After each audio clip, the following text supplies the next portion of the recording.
Good evening, everyone, and welcome to another episode of This is Revolution Presents Beyond the Red Zone.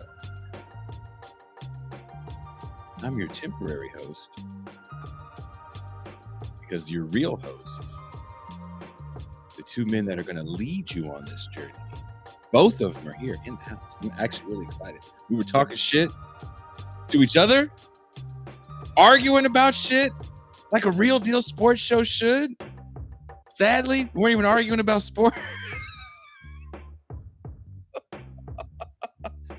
And after the argument, what did I do? I still invited both of these a-holes to my house. Still, because I love them so. So let me invite them because my son keeps trying to call me. So please welcome Marcus from the Left Flank Bets. And I won. Everybody in the chat, just know I won the argument.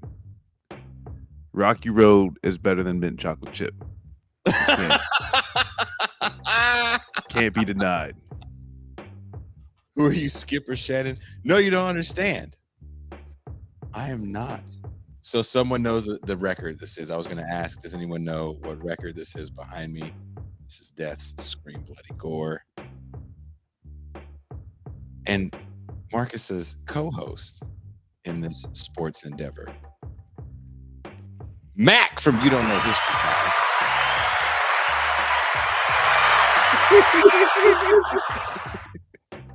Matt couldn't be with us on the inaugural edition. Yeah, unfortunately, we are living in the death throes of late-stage capitalism, and I'm being beat over the head with it while it's still in its death throes. So it's funny that you say that because I was writing about hyper-capitalism for the main show tomorrow, because we're doing a music show, which is kind of right up Marcus's alley. I really wish that I could have asked Marcus to host it. It's does music have any, or what is the revolutionary capacity of music? Ooh, that's a great topic. Right up your alley. And I kind of thought about that. Let me here, I'll let you guys talk about the game. Yeah. The game. On the phone. Actually, I mean, like, I and this is something that's like I've actually had Jason on my stream talking about, like, the revolutionary capacity of music, and it's like there's not a revolutionary brown note, like there's no chord that you're gonna string, that's gonna, like, oh shit, like all of a sudden, like, all the workers in the factories just start like all of a sudden, but like at the end of the day, is there something that's tied to the movement? Artists reflecting what's happening in society, and in some cases is that, in which case there's a song, Work, it's spelled with a U, that came out recently. Like, I forget the sister's name that rap that song, but it's like about the unions striking and organizing, like the even like part of the Starbucks strikes that are union organizing that's going on. So, and it's like really fucking dope song. So, like, yeah, I don't know. Well, I mean, dude, look, the Internationale is still wildly popular, like, still. And yeah, it was kind of, you got to think when it first popped up, it was kind of like old and stodgy, but like you have guys like Billy Bragg that have a great rendition, like, and when we were, I was marching last summer, we had probably 50 or 60 people just singing it, granted, there were some people that told us to shut the fuck up because they didn't want commies there in their march, but I mean, shit happens, Yeah. Well, we're here. Guess what? Yeah. I mean, dude, that's the funny thing. Like, especially when you're talking about, important marches, especially when it comes to like trying to fight, state-sanctioned violence against people of color, especially down south. You come across like one or two groups that are like, you know what? Your politics are kind of weird, but thank you for being here and supporting us. And then you get to shut the fuck up and go away, Yeah. And that's where, like, I don't know, that's where, like, a song like "Fight the Power," Oh yeah.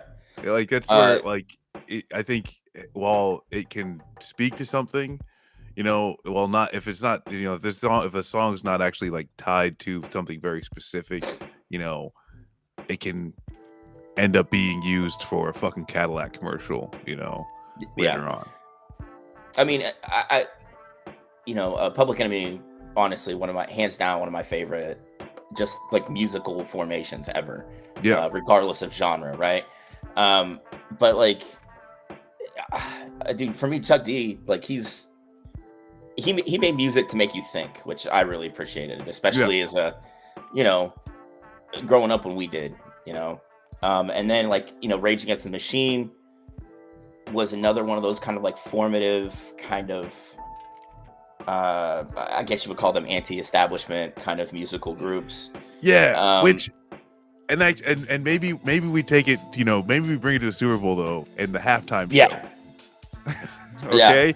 Yeah. And I'll say this too, it's like, not that this is the limit, but where things can completely just be theatrics. Eminem takes a knee. Yeah. While on stage. I instantly I pictured Nancy Pelosi, Clyburn, Kente Cloth. Instantly, I didn't think Kaepernick. Yeah. I thought I thought kneeling and Kente Cloth, because it was like it's just, it just seemed that shallow to me, but I don't know. Yeah, I mean, that's how I felt about it. Like, I thought it was pretty performative. Maybe it was kind of like a fuck you to the NFL, maybe. But I also just see it as our good friend Marshall Mathers being the shit stirrer he always is, Yeah. This is the same dude that married and divorced the same woman, I think, like 2 or 3 times. Said he was going to kill his mom. Like. Yeah. Oh well, and this is where, there's a lot of things that it's easy to just take it, do it. Taking the knee. It's one of these things. Because if and then like I guess if it's not actually tied to something on the ground, and like where like the international, it will say it flips it, right? That's something that like this song helps feed the movement while you're out on the line. You sing this in solidarity. It's not just, hey, we're and maybe like some of the limits of Rage Against the Machine, what or Public Enemy, where music that makes you think, versus music that helps enrich and drive some type of movement. Because or like, which side are you on? It's another one where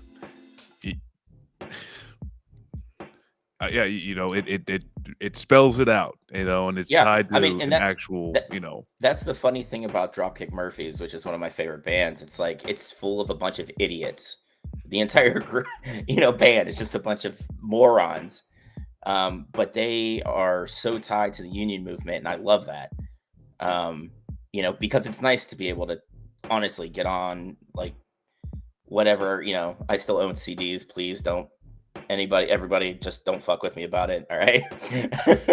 But like, I can just throw one in or turn on my, my iPod or whatever, and I can hear music that's pro-union, that gets you, like, I want to go out and fight scabs when I listen to Dropkick Murphys, man. Like, I just want to find one and like headbutt them. But it's nice. Like, I wish we had, and I guess we can kind of put the pin into the music talk and actually talk about the game here. Yeah. But I wish more artists would take that into account, and rather than just, writing music to kind of like put us, like, to make us vibe to, which is sometimes that's good. Yeah. But like, why aren't we writing more tunes about like what's actually going on in this country day to day? Which and like, I'm gonna say, like, that song, like, Work, is spelled WURK. It's very much that, it's very much like reflective of Say hi, Phoenix. What's up? Is he crying? Phoenix, you okay? He can't see me. He says you guys can't see him. Blink twice, Phoenix, if you need some help. They see you.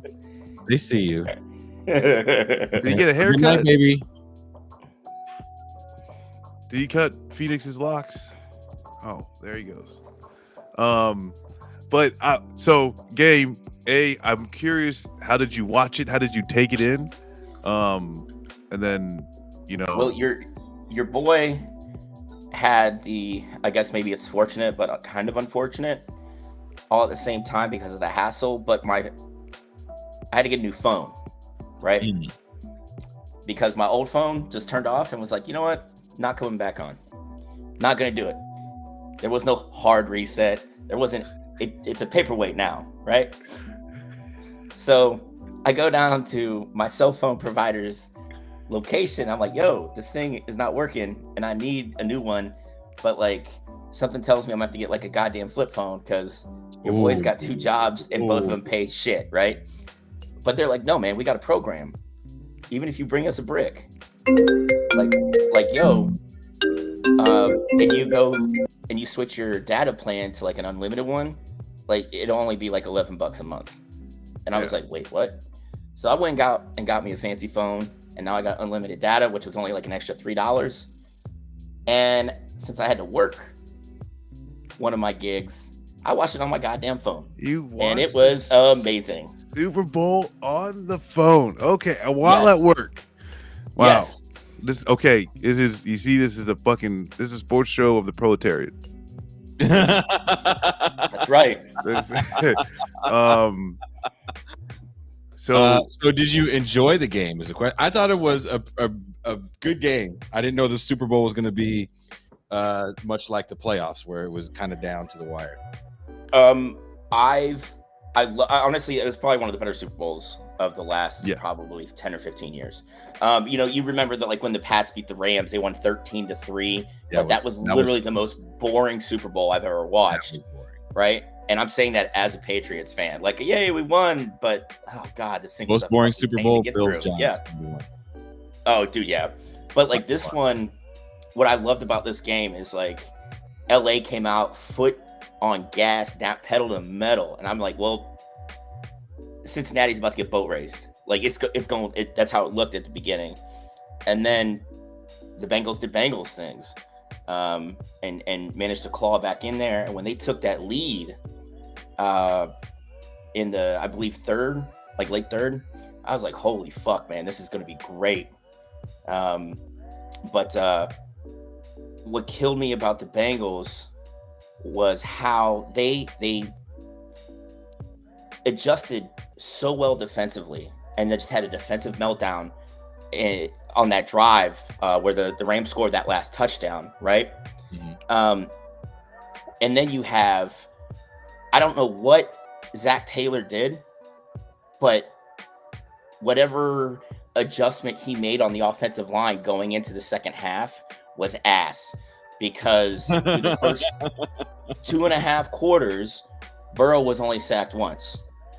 And if I'm remembering correctly, for the next quarter and a half, he ended up on the ground 7 times. Right? Like, well, that was that, and that I guess it was like, is that defensive changes coming in, and like everything, that you're saying, I agree with. Like, that's what I think too, is like, I watched this thing on silent and I was excited. Mm-hmm. Von Miller, Aaron Donald, I knew was going to be good. I didn't think Jalen Ramsey getting burned was going to be the beginning of the end. Yeah, I mean, and that's the thing. Honestly, that Jalen Ramsey, the long TD, that should have been a penalty. Boyd literally had like a fistful of his face mask to get him turned around. But to get Marcus, they made an adjustment where they were going to start, instead of just chipping Donald, they started doubling him, right? And then it gave the 2 outside linebackers, Miller and the other man, he went to South Carolina. He was a 3rd-round pick. His name escapes me. Or Floyd? Well, Little and Floyd. Honestly, they managed to get pressure on the outside, and Burrow does a great job of stepping up away from pressure and getting the ball off. But the thing is Donald held his own while being double teamed. So if Burrow took a step forward, he was there. Yeah. So he wasn't taking big steps forward. And even then, he couldn't really do a lot because you had Miller and Little and Floyd. Miller Like literally has that spin move, that spin to the inside working. I feel sorry for you. I was rooting for the Rams just because of Von Miller, and I knew he was going to get off in the Super Bowl. And him and Aaron Donald definitely got off in the Super Bowl. Joe Burrow got sacked 6 times in that Tennessee game, and that was a big weakness. Oh no, that Tennessee game he was sacked 9 times. Okay, sorry, 9 times. I stand corrected. 9 sacks. They had no business winning that game. I think that speaks more to the ineptitude on offense with Tennessee.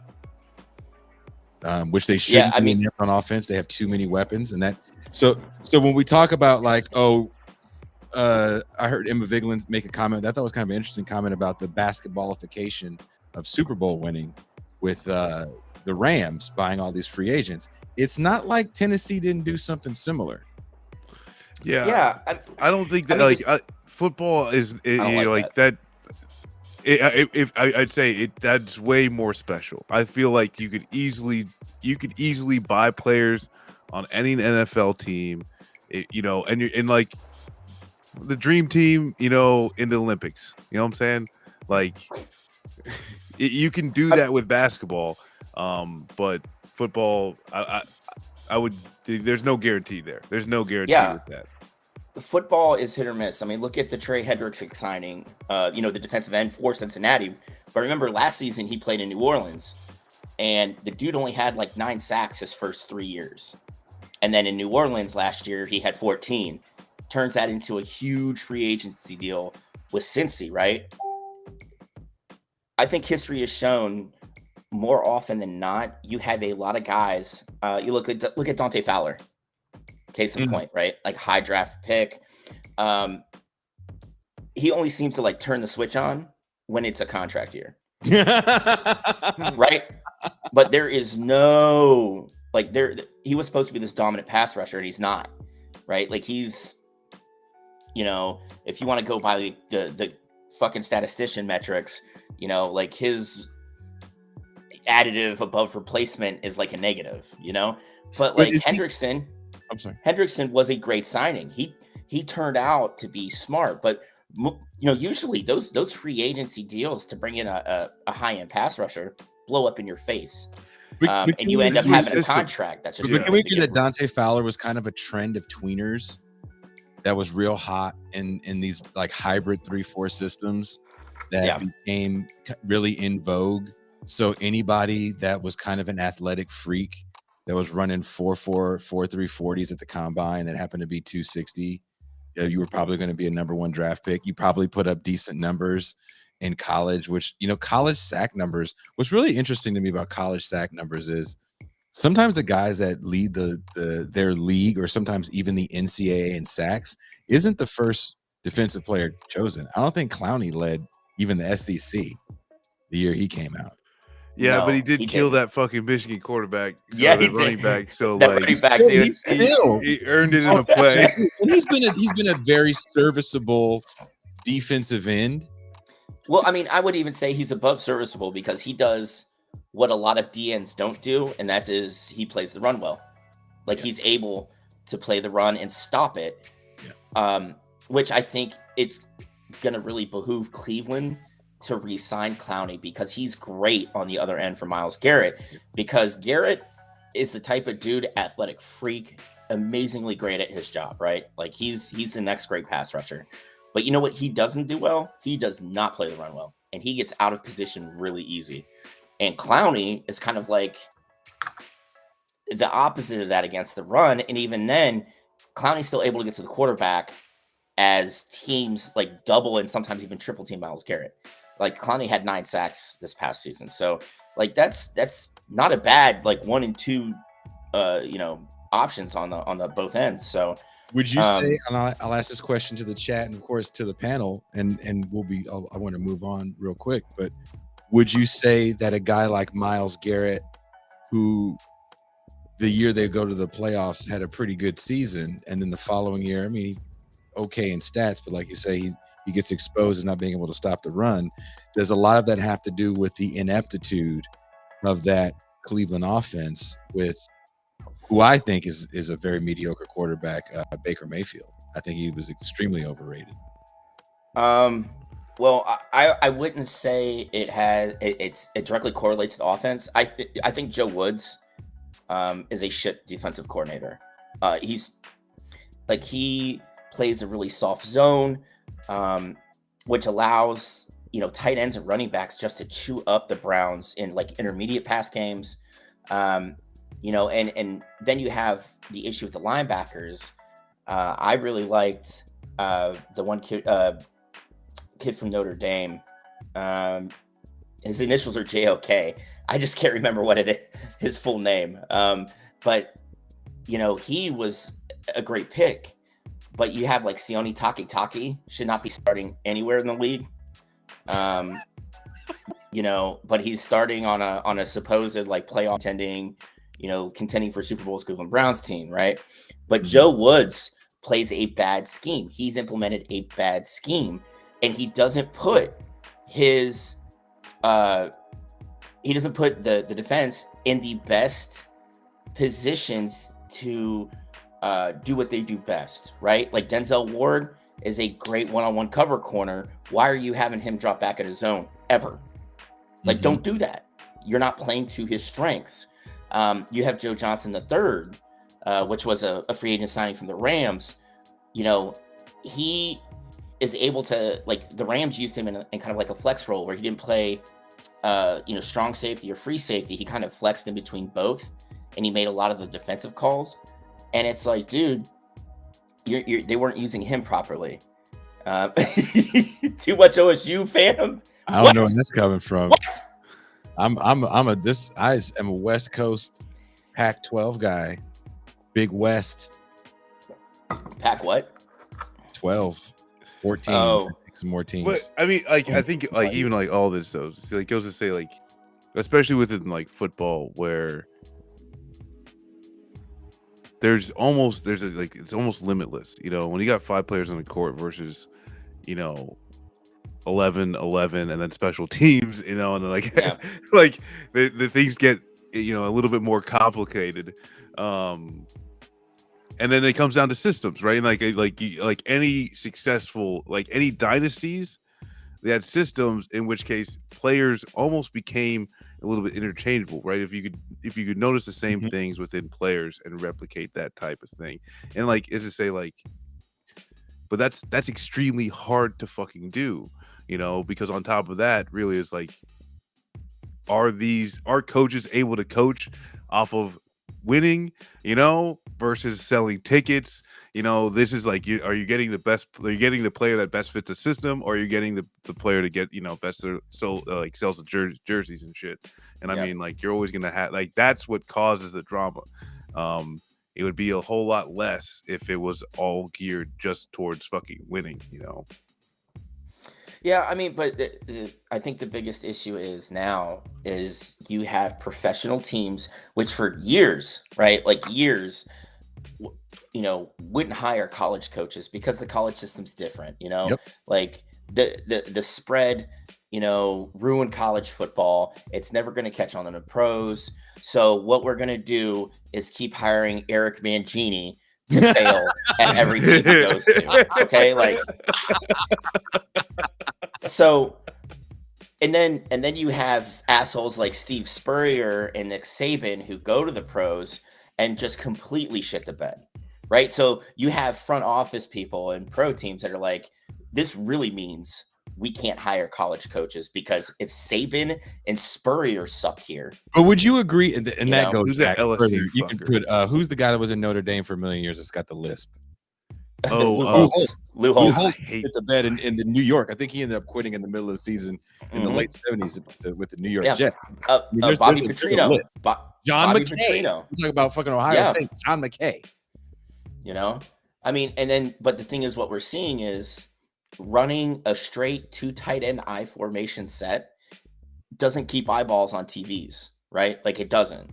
Nobody wants to see 3 yards and a cloud of dust anymore. They want what we see in a college game, which is, you know what I want? A 56-53 game between Western Kentucky and App State. Total shootout. Let's fucking go. Yes. Right? And the thing is as those those smaller programs kind of spread their coaching tree out to the big programs, you're having 5-star, 4 or 5-star recruits that this is what they played in high school, this is what they played in college, and these pro coaches finally caught on, and they're like, dude, we can't run a straight I with 2 tight ends anymore. Like we can't do pistol. it.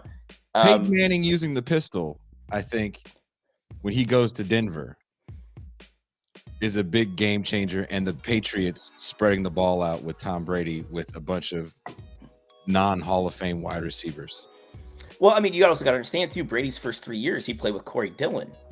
Like, he wasn't expected to do much. And they had an awesome defense. Yeah, they fucking absolutely. Willie McGinnis, like Rodney Harrison, that was a murderer's row there for a little bit. Was that before Katzenmoyer broke his neck? Okay, Marcus, I want you to know, I loved Andy Katzenmoyer, right? I played middle linebacker, and I went to this football camp when I was in high school, and Katzenmoyer was like the dude that was going to be there, like the Ohio State guy. Yeah. Right? I've never met a dumber person in my entire life, and I was in the infantry for 16 fucking years. Right? I met dude at a buddy's wedding in Ohio, and yeah, like I honestly, it was like weird because like I was living where he grew up. I was like living with my brother in Westerville, and I was like, oh man, yeah, I'm like just right off of Schrock, and it was like, huh? And I'm like, just Schrock Road in Westerville, and he's like, like it's like, dude, are you alive? Is this guy alive? Jason, I have to tell, like, SI did a huge write-up about Katzenmoyer after his sophomore year, right?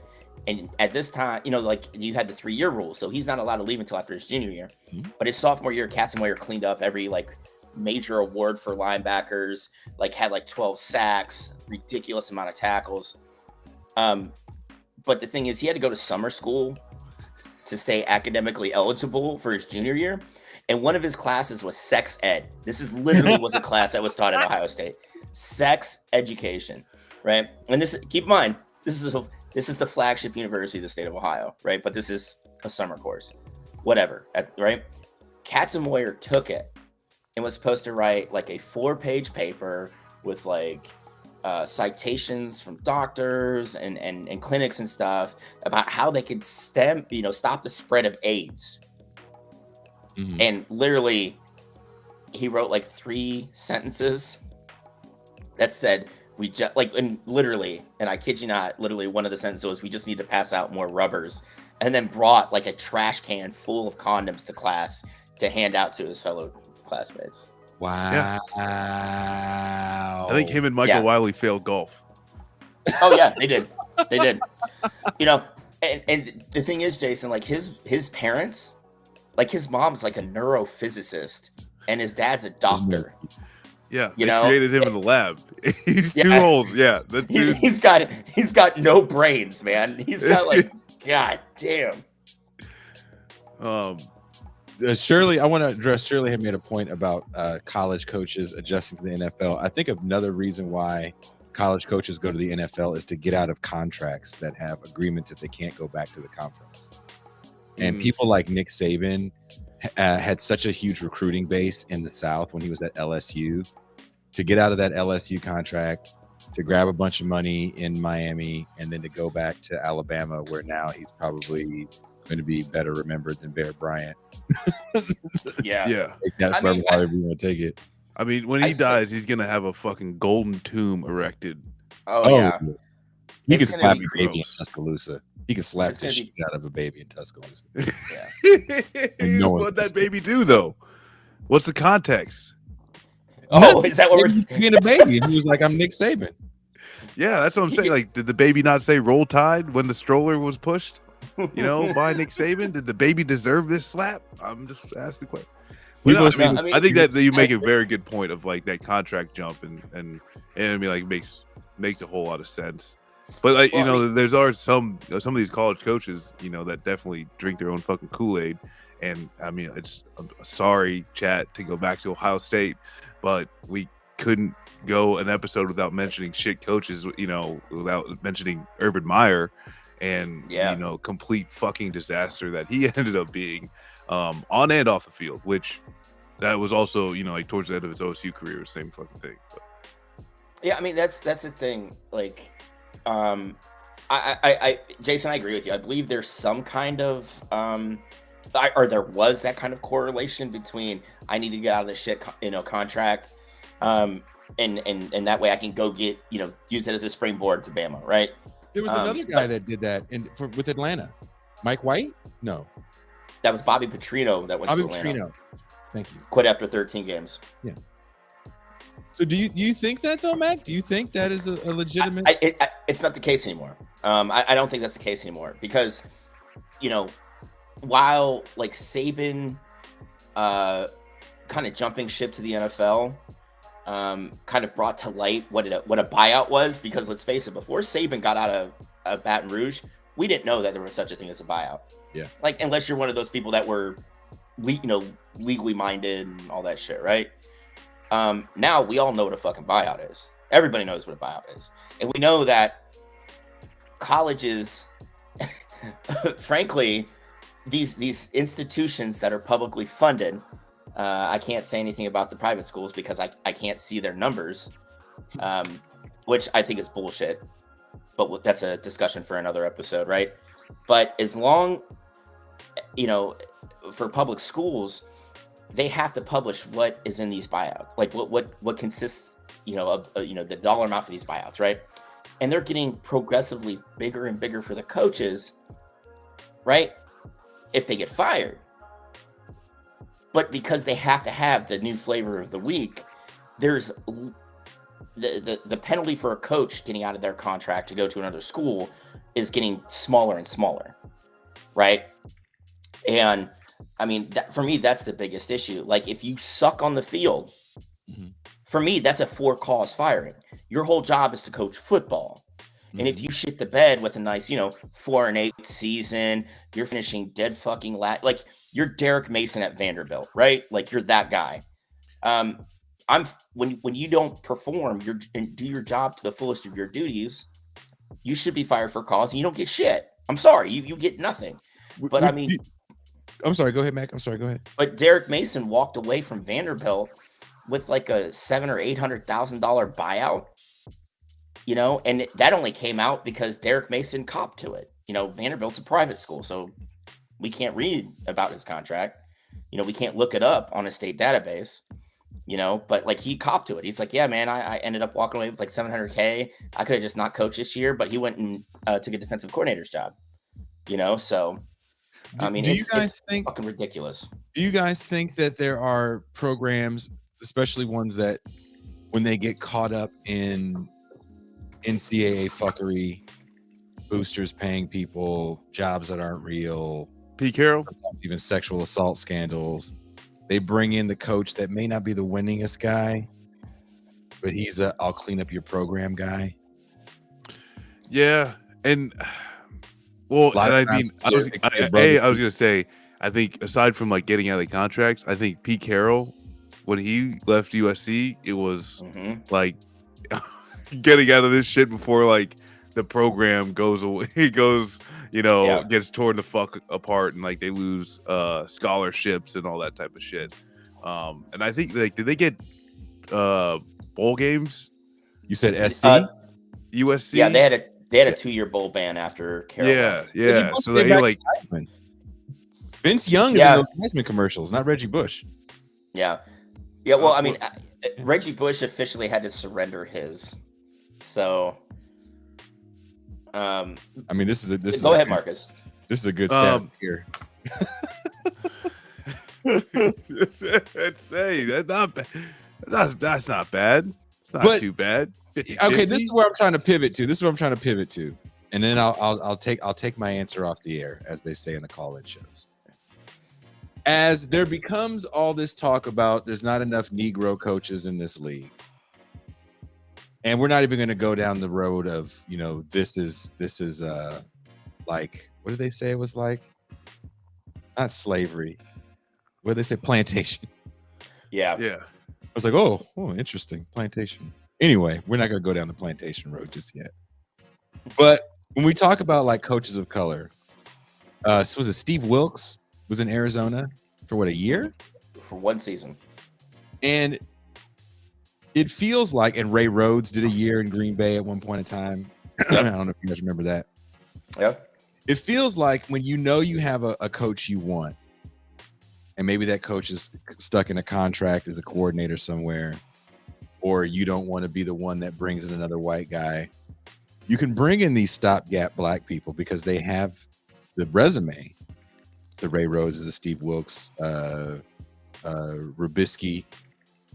I think he only did an interim job. But you could bring these guys in for a year. They will fail because they're coming in usually to a shit situation, right? And when you replace them with the white guy, you've done your due diligence. You didn't just have your titular interview. You also gave your token a job. Well, you know what the shittiest, the person who's probably gotten hit with that more, Jason, was Romeo Crennel. He was an interim guy in Kansas City. He was an interim guy in Houston. And then he was only head coach in Cleveland, I think, for like 2.5 seasons. Yeah. But like, it goes back to what Jason was saying, right? Like, look, we gave Romeo the interim job. Okay, I get it. We didn't interview him for the permanent job, but we had a black head coach for 6 games. Yeah. Like, look, that's forward thinking. We gave him a chance. Yeah, and all you can do is look at him and do the fucking jerk off motion at this billionaire's general direction, because it's like, bro, you're like, that's what kills me. Half of, a quarter of the league needed a new coach this year, right? A quarter. And how many minority head coaches were even interviewed? Well, this right? is like, which, like I heard, I can't even remember where I heard this take, but, essentially it was saying that the lack of enforcement of the Rooney Rule, and I guess for, those not into the sports ball, basically, there's the rule within the NFL that they have to interview minority, or coaches. Minority candidates for coaches and front office positions. Yeah. And so, and hold on, Marcus, before you go on it, it was named after old crusty white dude. Okay. Yes. yeah. Which, hearing the background as it had happened, because it like initially, the whole impetus of the Rooney Rule started from a lawsuit that Johnny Cochran was a part of, and it almost was named the Cochran whatever rule. But they're like, no, we need to name it after the dude that's going to actually like implement the rule within the NFL, who was Rooney, owned the Steelers for a time. Yes, Art Rooney. Yeah. The Rooney family owns the Steelers, and then their kids married into the Mara family, which owns the Giants. So like Rooney Mara, like her dad owns. Like her family owns the Giants, and then like her uncle or whatever owns the fucking Steelers. Yeah. So I heard they bought it for like something like $3,500. They bought the team for like $3,500 in the 30s or some shit like that. But either way, so it's basically the NFL's it's like their internal affirmative action hiring process. You want to know what's funny? Another part of the reason they named it after him was because this was his last big go before Obama made him the first ambassador to Ireland that the United States had in like 10 years. Oh, well, there you go.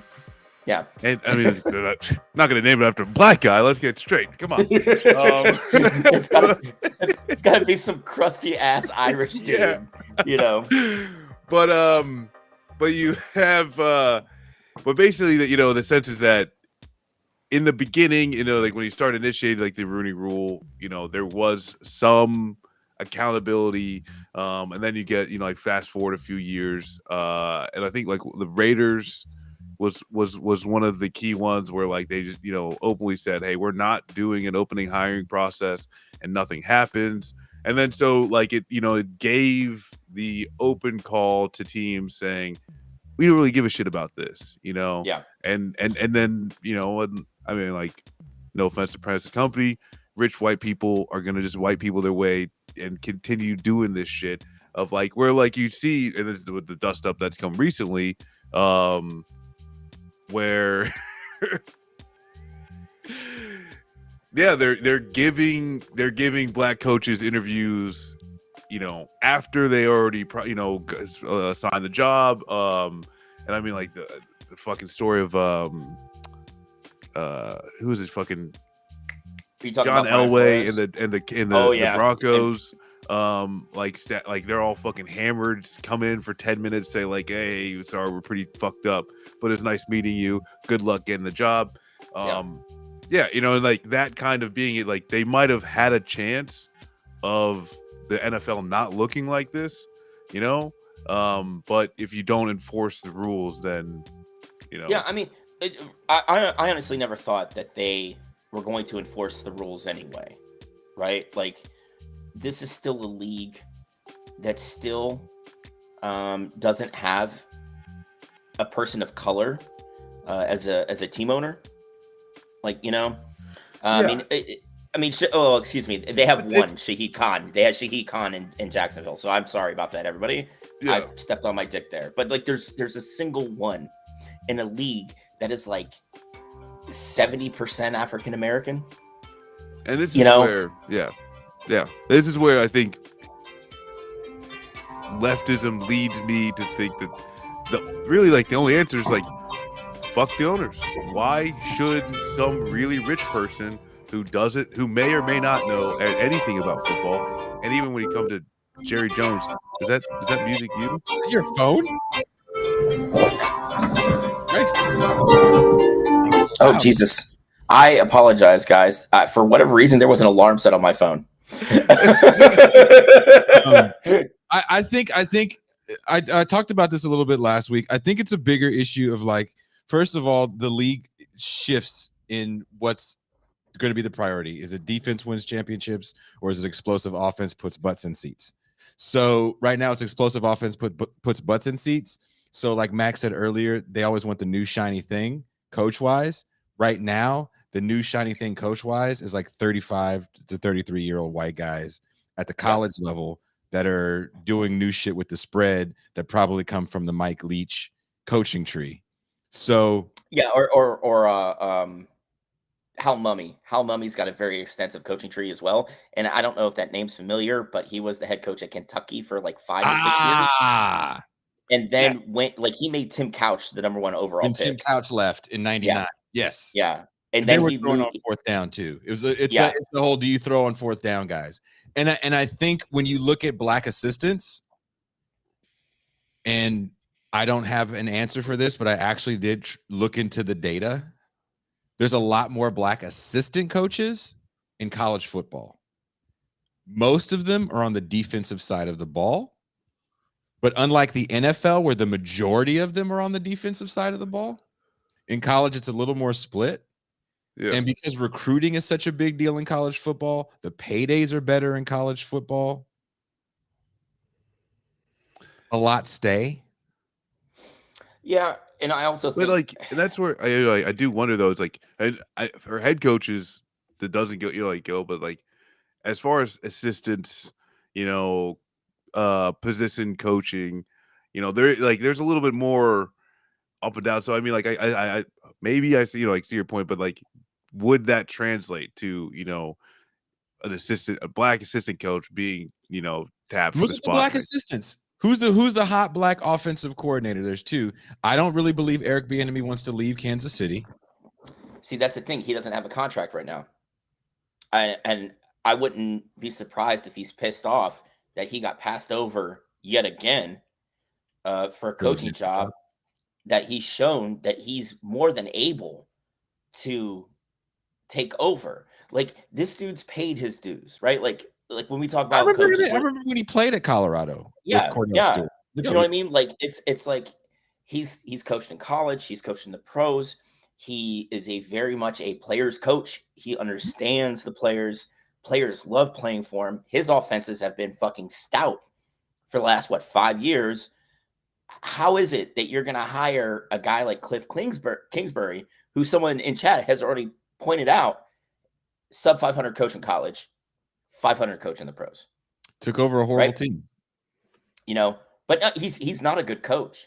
Like this guy, like even at Texas Tech, would race out to hot starts the first half of the season and then fall off a fucking cliff because one, I don't think he's got a good conditioning program. I was going to say, And, yeah. And two, I just don't think he has shown any proclivity to actually change things up as the season progresses and you have to deal with injuries or, you know, you're dealing with, I mean, fuck, we're in the middle of COVID. Like he hasn't shown, like the Cardinals organization hasn't really shown an ability to build depth to make sure that, hey, we're 3 deep. If we lose someone, we're good to go. You know, kind of the way that the Bengals did. The Bengals showed that all year. The Rams showed it all year. You know, so it's kind of like, yeah, he took over a bad team, but the issue is hiring like the most mediocre of coaches, which is Cliff Kingsbury. He just happens to be a pretty white dude, which I think people are into, you know, like the optics of look at the, like, you know, Sean McVay, pretty dude, right? Like camera was all over him last night. Yeah. You know, I'm like, bitch, we literally are getting ready to snap the ball. Why is the camera on Sean fucking McVay right now? It's LA. You know, there's a lot of factors. It's LA. Yeah. That's what that town is for. It's for celebrity. And the Rams, and even when the Raiders were there, and now the Chargers are there, they haven't really had professional football celebrities legitimately in LA, probably since Eric Dickerson, that could be bigger stars than UCLA and USC players. You're from the area, Jason, but like, I'm sorry, I don't give a fuck how many Super Bowls they throw in SoFi Stadium. LA will never be a professional football town. It will never be a professional football. It was. That place it was because of Eric Dickerson for a small period of time, but there's a reason they literally left Los Angeles to go to St. fucking Louis. Okay, like no, I mean, look, don't forget Marcus Allen in his years with the Raiders before he, you know, defiled Al Davis's granddaughter. But and LA again, has potential. I don't know if Matt Stafford is the guy, but I think Sean McVay is very much like a better looking. Who's the guy that got fired for saying the N-word in Las Vegas? Gruden? John Gruden. John Gruden was everywhere here in Oakland. He was very, very marketable, and it was a pushback he got from ownership. Raiders should have never they should have never left Oakland. I'm sorry. I still think that was a trade up from leaving LA to go to Oakland. I think Oakland's a cooler town.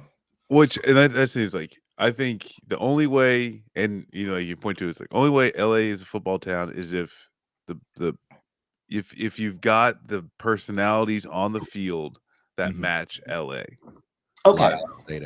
You know, that's very true. If you could have a team like with like Terrell Owens, Marshawn Lynch, you know, like just get like there's no sellable personalities other than Odell Beckham Jr. and him getting hurt in the Super Bowl. Like you heard all the marketing dollars just dry up. Oh yeah. Yeah. Randy Moss would have been a good LA wide receiver. Oh yeah. But I mean, they're gonna get a flashy young person on that team sooner than later. Probably in the running back position. They have to do something to upgrade the running back position because the running backs that they have right now, the Rams, fuck them all.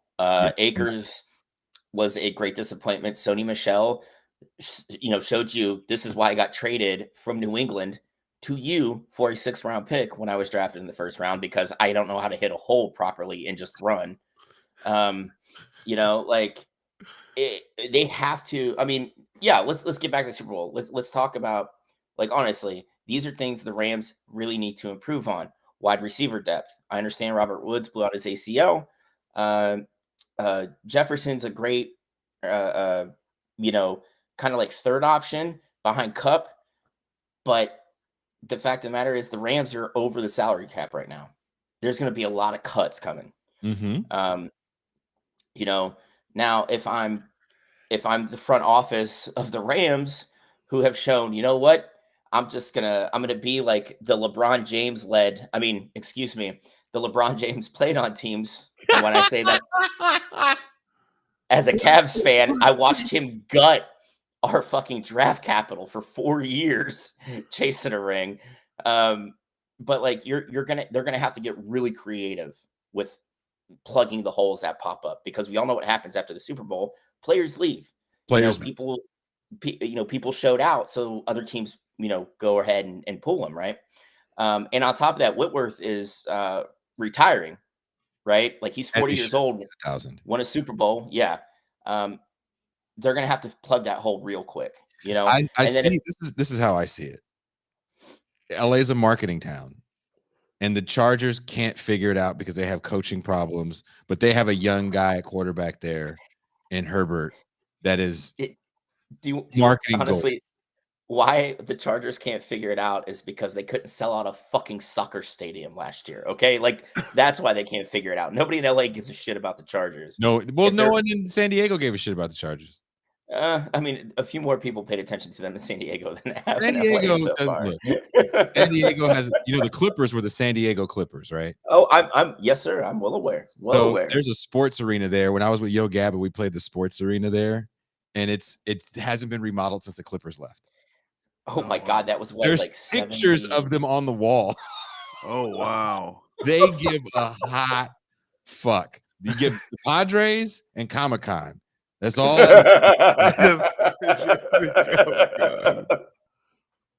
I am 25 miles from San Diego right now. I can get Chargers shit for pennies on the dollar in San Diego, not even in Mexico. Nobody cares about the Chargers. The Padres shit, that's a whole different story. It's like there's kids like, some fucking developing country opening up, like the Cincinnati Bengals won the Super Bowl. Oh yeah, it's also just brand new, fresh fucking San Diego Chargers gear. San Diego Chargers gear. Hey, I got Antonio Gates. I got to cross the border on Thursday, so I'm hoping that when I cross the border, I can find some Cincinnati Bengals Super Bowl championship. I used to have Denver Broncos banners for all the years they lost. There's a guy on eBay that was selling the banners. Oh damn! But LA is a town that's looking for the next marketing thing, and people go to LA to get into movies. LeBron didn't go to LA because he likes the weather. He went to LA because he wanted to get into film, as he's doing. I'm sure he wants to the get weather might have had something to do with it, because the weather in Cleveland in the winter sucks balls. That it does. Yeah, but Chip the Ripper isn't in LA. Patrick Peterson says Bills 4 Pete. There was a guy on eBay years ago, God, maybe 10, 15 years ago, and he would sell all the shit from the people that lost big games, like the Game 7 stuff. Yeah. For baseball and basketball. I fucking loved it. And I would try to get as much of it as possible when I had money and back then. But I just think that a guy like Matt Stafford made a business decision that we don't know what he's going to do, because I haven't really seen him be the marketing guy. No one's really, coming after him for all the aftershave ads and the Axe body spray and yet. Yeah, I mean, this could catapult him into that last part. Yeah, crypto.com. Oh my God. NFTs, whatever. Okay. Look, that's the next shit, right? NFTs. But what I'm saying is, knock it off with that shit. I'm not a fan. I'm just saying that's what these motherfuckers are going to push before we get raided with NFT fucking people. Like, oh my God. The problem is, which you don't understand, you're getting it all wrong. I just own the receipt on the blockchain. Okay, that doesn't mean you can take my picture. Yes, it does. It means I can right click and save, and I have your picture. It's mine now.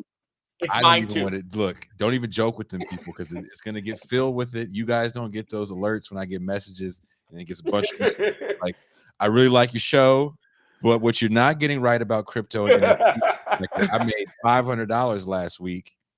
Ergo, it's the truth. Fuck what you heard. If anybody has any complaints about NFT or crypto takes on the show, hit up at Jason Miles. All right. Give out the actual email. Fucking doxing you. He lives at this address. You can go visit him. Talk to him about crypto. He'd love to sit out over breakfast. This is Jason's real fucking number, and he loves hearing Yo, about. let him know about Ethereum. Okay, just let him know. That's my nightmare. My nightmare is to have my phone ring off the hook with people. Have you heard about crypto? Crypto Oh bros. I'd rather have Jehovah's Witnesses jump my mechanical gate. It's more real. To fight 5 scorpions and 2 snakes to get to my door, and then fucking harass me about my Lord and Savior. Jehovah's Witness is at least easily way more real than crypto shit. Way more real. Oh, but that's gonna look. There's gonna be a young person that gets drafted in the first round, and the crypto people are gonna go after him. I don't know if you guys have ever been in those environments, where especially in LA. Oh, so who's the Bosa brothers are fucking 2 knuckles deep into that shit. What's the? I'd say. Oh my god, I think it's probably gonna be a football player, but they're gonna change their last name to whatever crypto, company. They're gonna do some dumb shit, dude. They're gonna do some Ocho Cinco type level shit where it's like, I am the crypto guy. They're gonna play for LA. They're gonna be okay. That all might be true, but I think the first sport that has somebody do that, Marcus, is gonna be MMA. That's where I think it's gonna be first. Okay, right. Because we had a dickhead who was a middling fighter change his name legally to War Machine. So is that the guy that killed his girlfriend? No, that's the guy who beat the shit out of Christy Mack, who was his girlfriend at the time. I knew he did something really bad. Yeah. That's stupid. And that's freedom. That is freedom, baby. That is America. Change your name to something stupid. All right. Before we go, I did want to touch on this before we go. I have an announcement to make before we go. I'm changing my last name to Dogecoin. You know what you assholes just did though? You guaranteed that my show tomorrow is going to be filled with crypto people. Again, if you have any insight to give to Jason about crypto, you can reach him at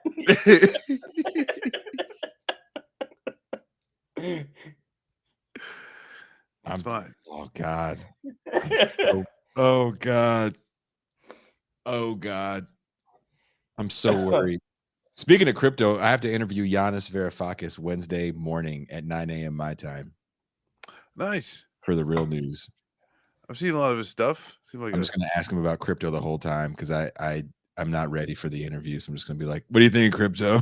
I'm just drinking coffee. Yeah, which actually, I don't know if you saw Ethereum, Dogecoin.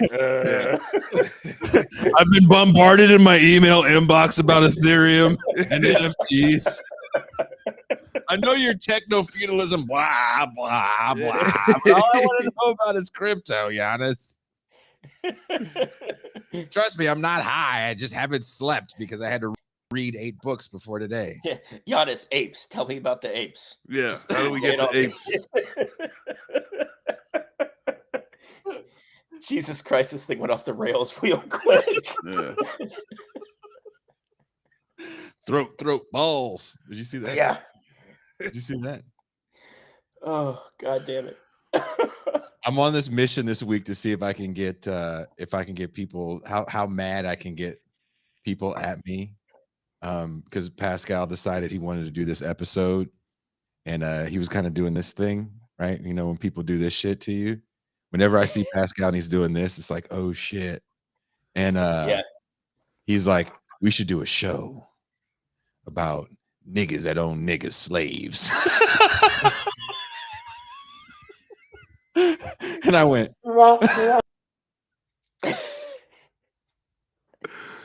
Oh Uh-oh. my god. Yeah. So, Can you guys hear me? yeah, we can Yeah, now. we You got you jumped back, out of man. it. All right, sorry. So Thursday we're doing this show, and I've been reading this guy's book, and I'm like, oh shit, you're gonna get it. I was like, oh, because I just see you shaking. I just been like, I'm gonna have fun Monday. We got this show Tuesday, and then Wednesday I got to interview Giannis, and then we do Griscom and Lex show, Left Reckoning. Oh, nice. When are you going on them? That's in the evening, and then before we go on their show, a woman is coming down here to interview me. So that's like, Nice. yeah, crazy, all this shit. And Thursday, I'm just like preparing for the cancellation. Like that's gonna be one of those shows with, like, family. Man. And that's, I mean, like, like you guys have hit tier level, and we were talking about this top tier level. We were talking about this earlier, but there's other content creators Yes. are hate watching This Is Revolution and making content completely misunderstanding Yes. almost every single word that is said. This is catnip for those. They're gonna be beating it to this, like, oh, nigga, oh. I'm hoping that the keyboards are just stuck. Say it again. Free people of color had different rights. Dude, Jason, you know what's gonna happen is you're gonna get, and I know what's gonna happen because it always happens when this discussion's had. You're gonna get the dickhead who read one horribly sourced article. That's like, well, you know what? Irish people were slaves too. There's always one. Yeah. There's always one, and it's like, not no, even that bitch. anymore. It's No, they weren't. I watched a YouTube video of some guy reading only 2/3 of a poorly sourced article. There you go. Yes. That's where we're at now. Yeah, and the video is only 3.5 minutes long. Yeah. Dude, it's these cats are gonna fucking lose their fucking minds. And here's the thing. They never clip me because they're terrified. They're scared of Jason Miles. Because it's like, okay, well, where you at? Where I'm not Pascal. I just want to talk. I just want to talk. It's funny because, you guys know we've all talked off air, right? I'm interested in silly shit. We're all interested in silly shit, even though we had a little punk ass bicker session beforehand. But at the end of the day, we agreed on a lot of shit, and we like interesting, different shit. And we don't always follow the trends with these shows. Hell no, and you shouldn't. Because if you're following the trend with whatever dickhead streamer or YouTube person, or God forbid you follow anything on any kind of conglomerated media platform, you're just feeding into the same bullshit that we're trying to speak out and fight against. And so, I never think, none of us think anyone's going to give enough of a shit to sit there and make a video about one of us saying some shit. So I'm like, look, dude, if you really would, I'll give you some takes, goddammit. You want some takes? Exactly. Is that what you made you mad? Is that what you want? Oh, that shit. was a 3. I got a whole clip where all I did was shit on Bill Cosby. Your black daddy. I took it all over your black daddy. Well, that's a point, right? Like, I saw some shit where it's like, Pascal's Haitian, and like maybe I can't speak on it too, right? I'm Jamaican. I can't speak on American black problems. You know what I'm saying? I'm not invested. I'm not ADOS. So, Continue the conversation, guys. I have to go refill my water. Yeah, I'm the white guy's like, I can't be in this It's conversation. getting too black. Dude, me and Teray were on Ben Burge's show. It was like 45 minutes where he couldn't say shit. And we were just talking about black shit that had nothing to do with the subject. He's just like literally like just like penning through his books that he's got up there. I'll wait till they're done. It's kind of, it's not even shtick because it's just, I talk to Teray every day. Right? Yeah. And we have, similar goofy ass conversations every day. So it's like, oh, you want to put one of these on air? Okay. Have at it. Let's go. But no, I mean, hey, just I don't know, take it easy on them. And that's where some of us like that Pascal says that I try and take into account is at least for the young cats. So there's grown folks that have just zero business saying the dumb shit that they're saying. Mm-hmm.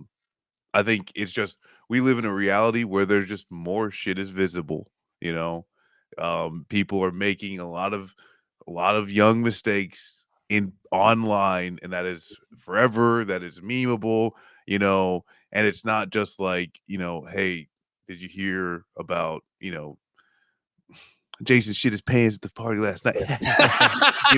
Like you like that could be a terrible, if you're, that could be a terrible time, but you could move and that'd be fine. Nowadays, you got people like Boo Boo Bennett, the gun girl. Like everyone knows she shit her pants at a party. That's forever now. Forever. Everybody fucking knows. I and try to so be up front with all my mistakes. My pullout game is trash. My credit's horrible. I'm broke. I hope I don't have warrants. I might. You're in Mexico now. Well, I mean, you're good.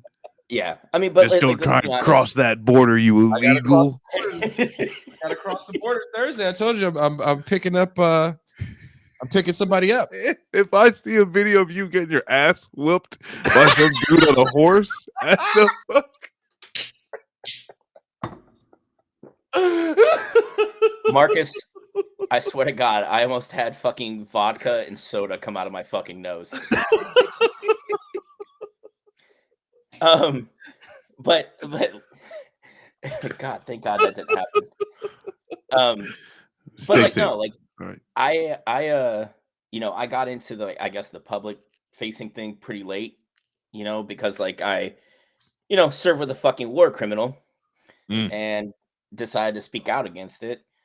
And I don't know if you guys know what United American Patriots is. It's an organization run by a former Marine colonel, light colonel, named Bull Gerfine. Oh, wow. Sounds like he hates people of color. Oh, yeah. Okay. Even tan white people he probably hates. Yeah, he doesn't accept Italians. This motherfucker's. Yeah. Are you a darker Croatian? Yeah. But like this dude, I went up to New York to do because they did the documentary at Tribeca, and like we watched the first 2 episodes, and they put me on a panel in front of this fucking movie theater in New York City, which was like 200 seats, and every one of them was fucking filled. I'm like, why is anybody here right now? Like, who gives a shit about the United States Army? But like this dickhead Bull Gerfine clipped, like when I said I didn't see the shooting happen actually, because I was in the rear of the formation, like I was in the very back. So he was like, look, this guy didn't even see it, but look, he's speaking out in New York City about it, and I'm just like, oh, fuck. And then they sent 3 people to New York for the panel to sit there and just ask me questions to try and make me look like a dickhead. And you didn't see any clip of that because I made them look like fucking idiots. But I'm with Marcus. If you are going to say shit on the internet or you're going to post some shit, you can do one of 2 things. You can think about it. And if you don't think it's going to, you're not going to back it fully, don't post it. Don't put it up. Don't do it. Like me, what you see is what you get now. Like when I say shit, I'm going to own it. And if you like fucking come at me, all right, dude, I'll tell you what, you want to talk some shit to me? I will give you my address. Come on down to North Carolina. That's yeah. I feel the same way. You know? First of all, I can't even give you my address because it won't really show up on the MapQuest. But Hey, everybody, fly into San Diego, and you can take that lift across the border. Okay. But the thing though is like we, and even just like the talking on it, talking into a fucking, it's like the hot take fucking business. You're not Yeah. allowed to be wrong, right? You gotta have you gotta have the fucking hot take. You gotta be first, and it's gotta be, like you're always right, never fucking wrong, and that doesn't allow for people to actually like be real human beings, like it's all just a lot of fucking fake bullshit. and you got to like I like to try to think about my anger beforehand, and the video essay things that we started doing for Zero Books a while back that now we do for the channel have really helped. I think kind of if I have an idea or a thought of something I don't like, I can give you 15 to 20 minutes of why I think this is a bad thing or a good thing, or maybe we should pivot this way, or whatever it is. Pascal's kind of similar. He writes a column in Newsweek. Pascal is the dude that I geeked out about just being on stream with him, because I've like read his shit for years. And then he talked to me, and it like, I don't know if you guys noticed last time we did this, like I was like over here like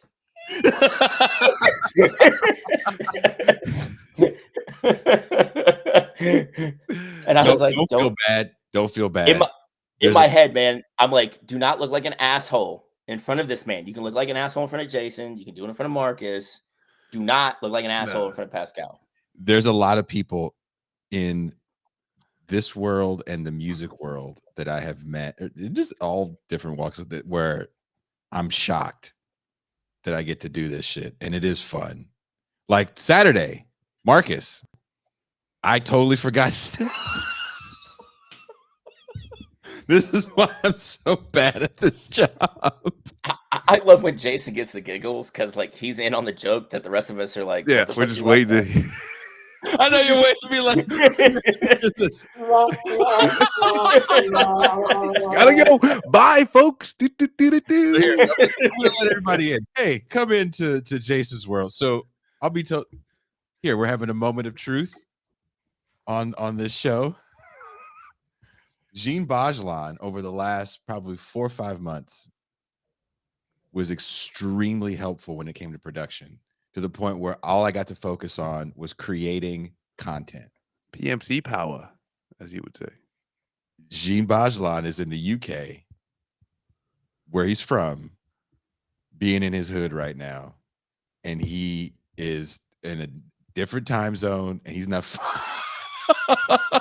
with me like he was before, right? No, he's not mad. There's no beef. He's just resetting, as we call it, right?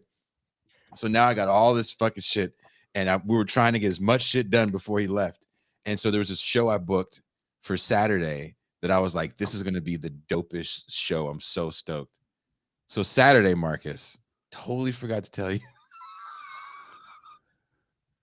Mac, we might need your help on this. Totally forgot to tell you. Jesus Christ, Jason.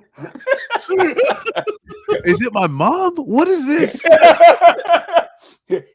So Marcus, I also, kind of hope it is. I kind of hope it is your mom. also, Marcus can attest to this.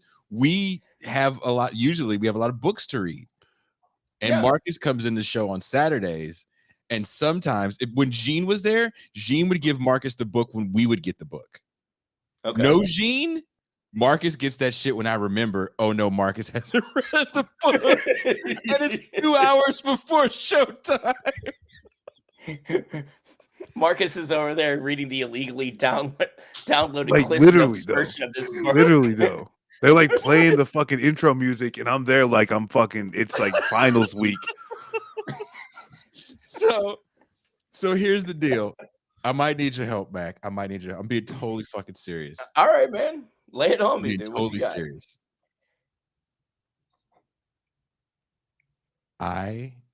We have Dan Larson's coming on. It's always a good time with Dan Larson from Toy Galaxy. And Michael Harris gave me his manuscript of his new book. And it's fucking fire. He's the guy that wrote the Star Wars book. Yeah. Welcome to the Rebellion, using Star Wars as a grand narrative for the left. And he also wrote a book using the Hunger Games, Stay Alive, as a grand narrative for capitalism's collapse. He used about 8 different movies that we've all seen. Terminator, Back to the Future, Tron, you name it. And there's a chapter like Back to the Future is the model to show us the insecurity of the failing middle class. Dope shit. Yeah. I've been sitting on this book, Marcus. For how long? About 5 months, Marcus. About 5 months. He's not even lying. No shit. No. Oh my god. He's not even lying. Oh my god. Not even lying. Bro. What Not the even fuck? lying. No, like it's fine. It's fine. Because like this is he's like, I've done it. What I should have done is just I should have been an ass. Okay. The first time it happened, they should have been like, oh, hey, welcome, Marcus from Left Flank. And I should have just been like, I don't know what the fuck we're talking about because these assholes don't want to send anybody no books. If I would have done that then, we wouldn't be here right now. But since I just let me just read some shit so I can say something not too dumb. And now look, oh yeah, I'll just sit on fucking books. Just sit on fucking books. And the thing is that's real fucked up is that we have had at least 5 conversations about this book. You want to hear what makes it even worse? Mike is a friend. And he had been talking to me about the book as he was writing it. Oh, and I was like, Mike, man, send me the book. He goes, oh, I sent it to you months ago.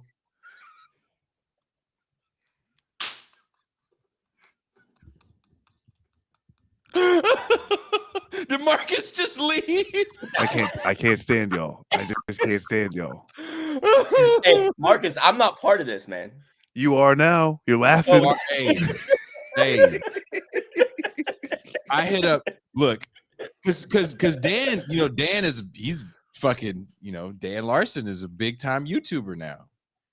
Not that he wasn't before, but he's just even bigger than he was before. And I hit him up and he hadn't gotten back to me. And I'm sorry, it's been busy. I got this date, this. Oh, yeah, this is the book. Oh, yeah. Dan will read the book. He'll quote shit from the book. I can't have Dan come on my show and outquote me. How big is this book? What are we talking about? It's not that big.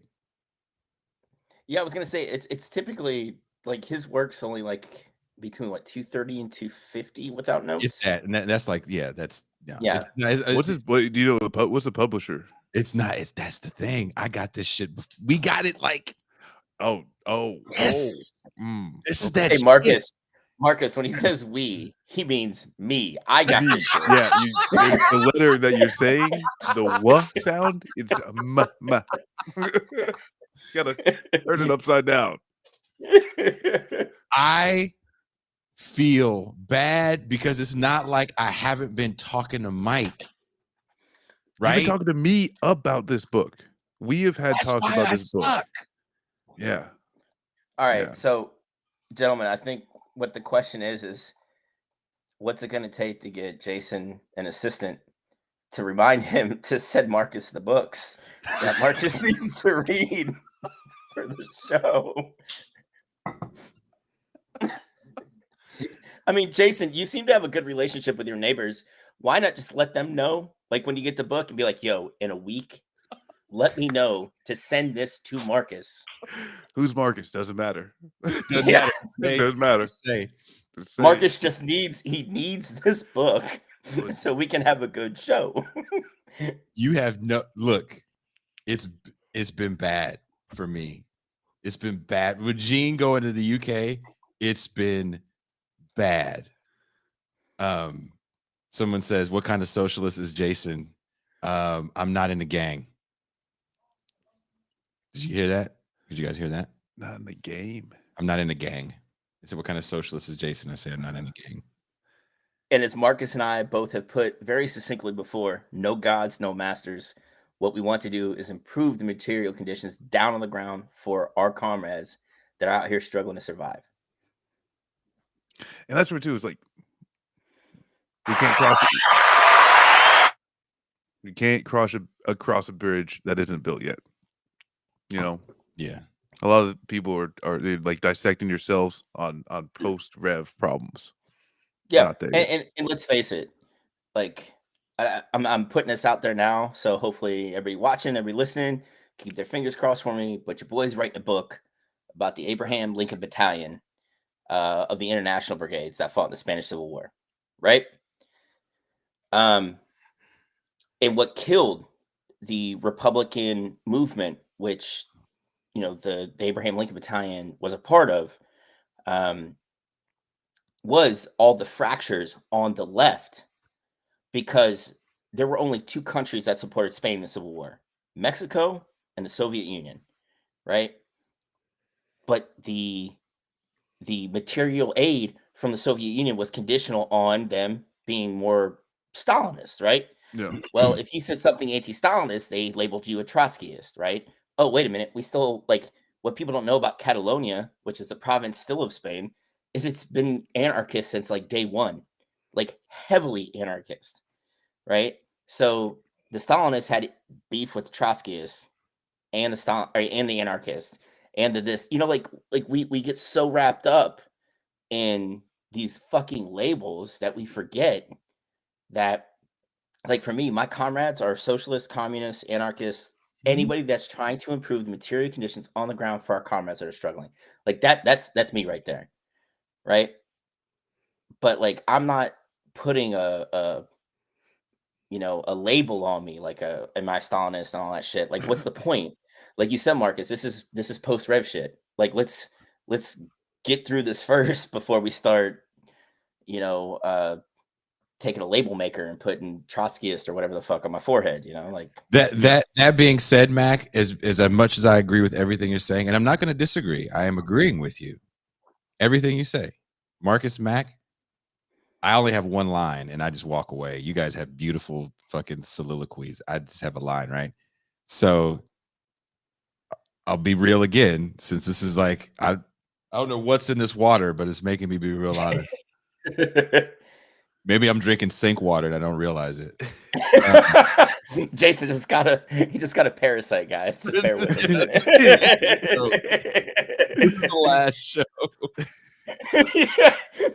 Everybody send best wishes to Jason after this. Or you're just gonna like unzip the skin. It should be like a fucking like worm now. Like. So I'm doing some stuff with Doug Lane's new company, and we're talking about throwing this live event. And me and Doug got on a phone call about putting it together, and I was like, let's do it in SoCal. I have some people that we can do it. I don't want to do it in LA because fucking LA sucks, blah, blah, blah, blah. And so he goes, we should get a Stalinist in on this. Don't you have a Stalinist friend we should add on this shit?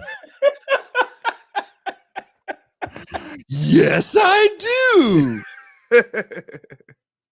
Check it. Trotskyist versus Stalinist.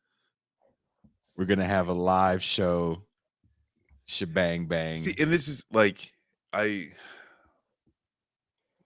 we should be able to just have I know, like I really wish, the general left could just have as much fun with this as you are, Oh, dude, I'm laughing the whole time. Because at the end of the day, it's like, who's like at this moment in time, how many battalions do American Trots or Stalinists command?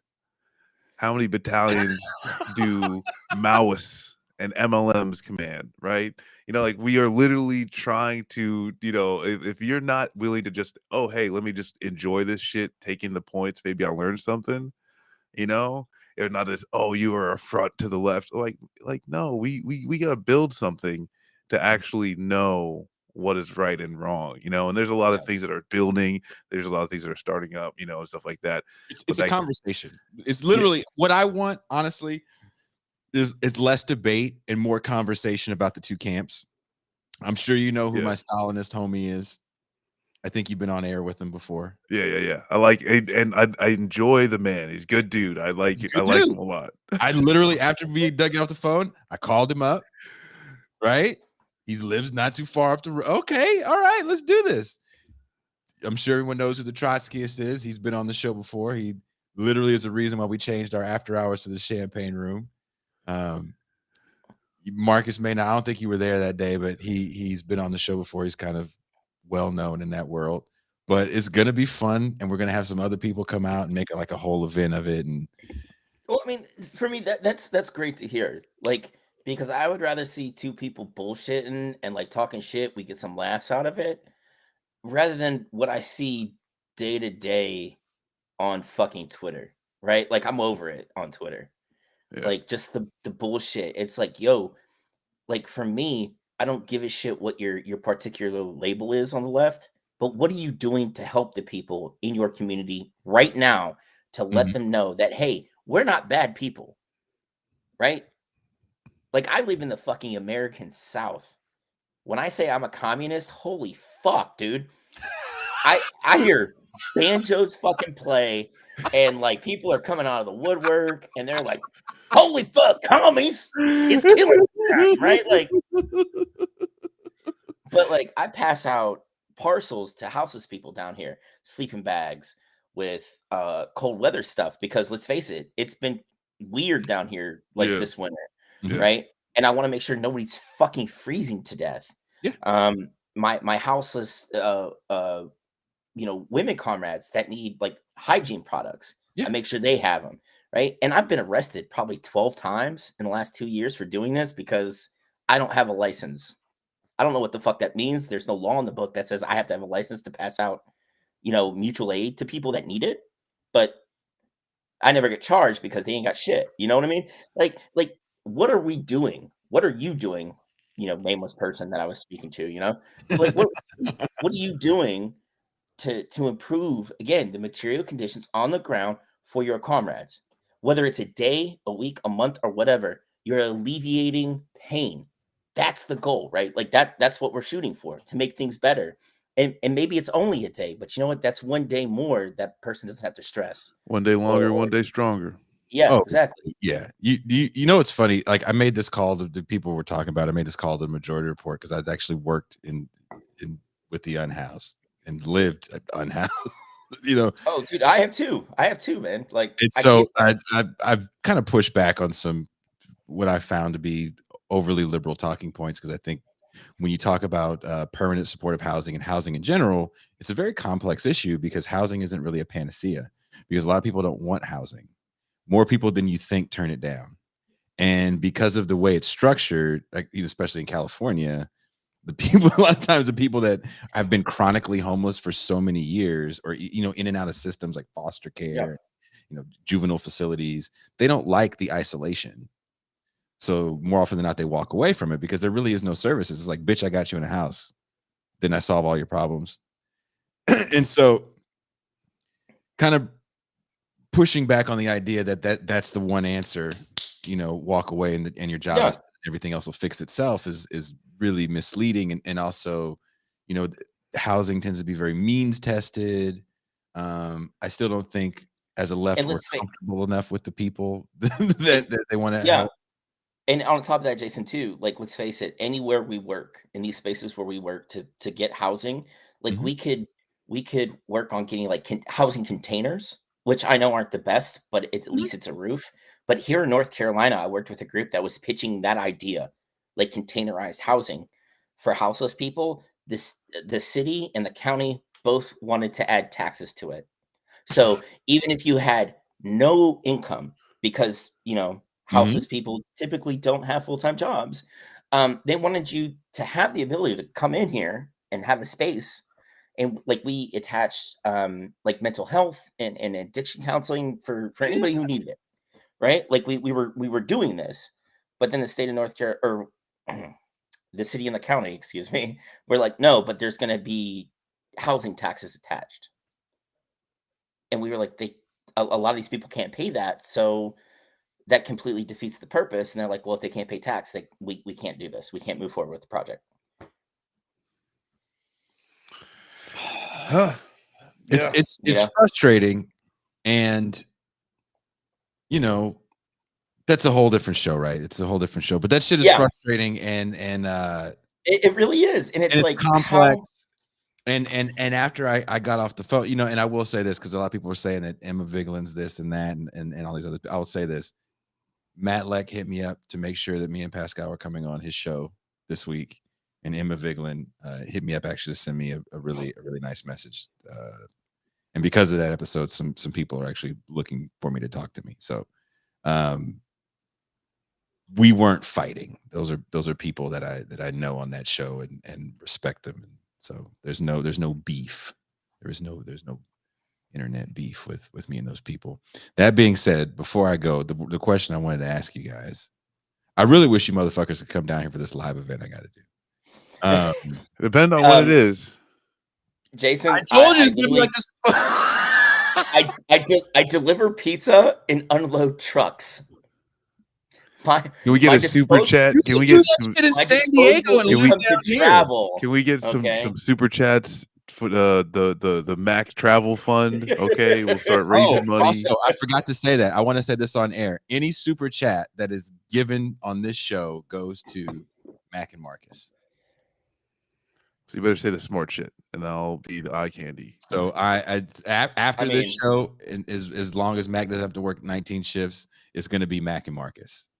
I just want all of you to know, it's just not Marcus's beautiful face. There are pictures of him out there in Ranger panties, showing his backside, and it's amazing. So he's the full package, everybody. He's the full package. They didn't call me dump truck because I could lift a lot of weight. Fuck.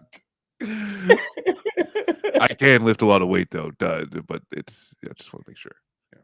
But hey, everybody, he's fit. Marcus is fit. There's a picture of Marcus when they dropped those left flank vets shorts where he turned around and gave you a booty shot with the shorts. Yo, that's what I'm talking about, Jason. That one, that very one. He let the motherfuckers know, like, this for the house. Marcus hit you with one of those. I did look back and everything.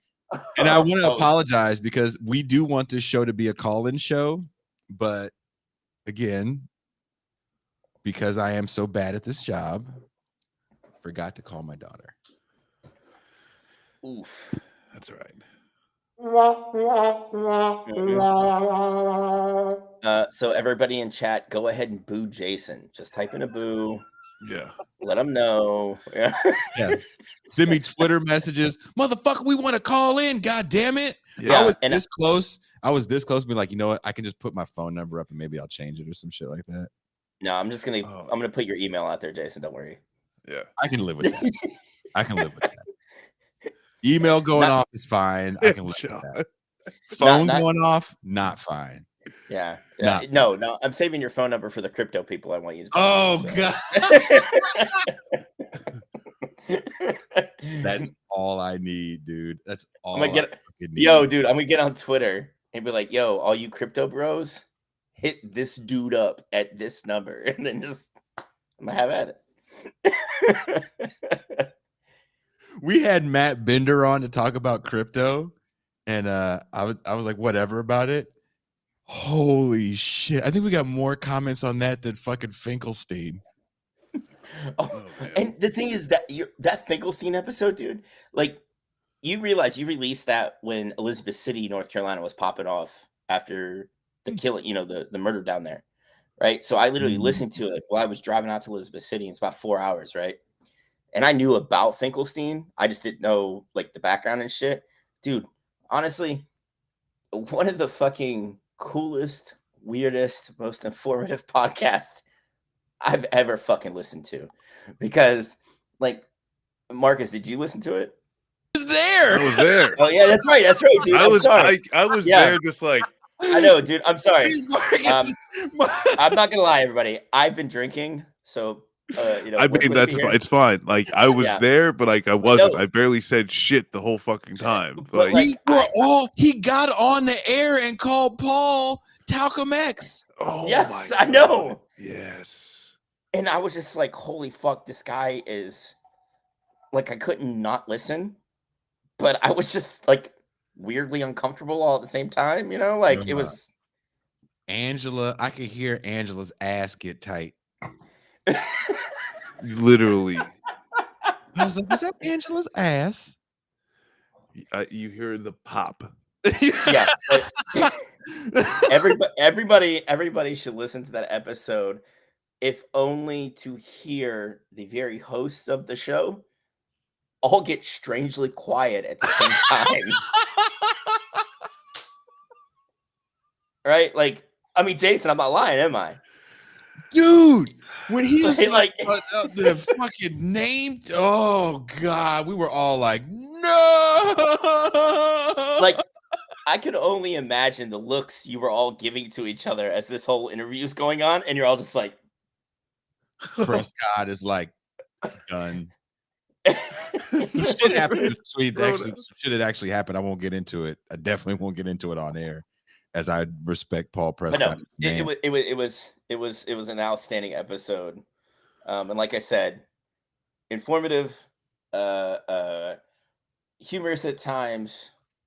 Just you're gonna run the whole emotional gamut listening to that episode. You really will. Yes, and that's how a good conversation should be. But mind you, I will tell you this, Mac. I don't know if you know this. Norm Finkelstein makes you call him beforehand. I had talked to Norm like the week we were talking all that week. It's not like he's not crazy. He stopped giving a fuck years ago. Yeah, I was gonna say his last fuck was given in like 1973, and he hasn't found a fuck to give since. You know, If we didn't stop him when he was going off on Homegirl from Black Lives Matter, Jesus Christ, and the titties hanging out in the photo, I heard the real take on the phone and trust.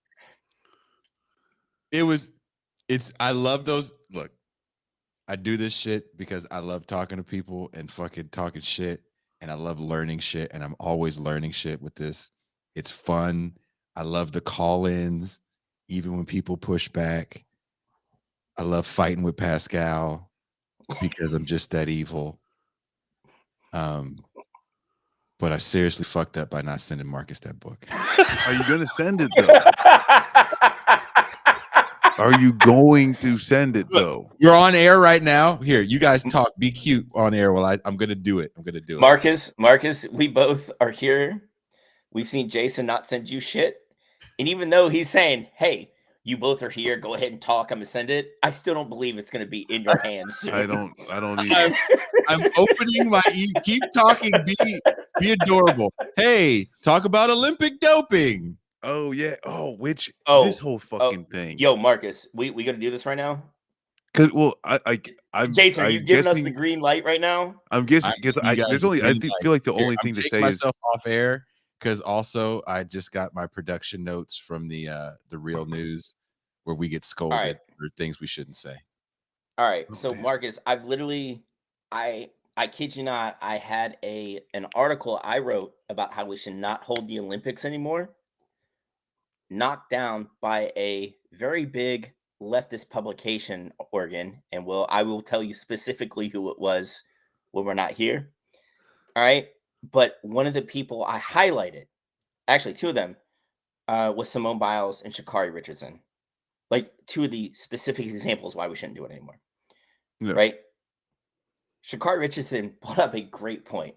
I got suspended from running in the Olympics for smoking pot. The Russian, let's face it, the very, very pasty. I think she might even be whiter than I am, and that's saying something.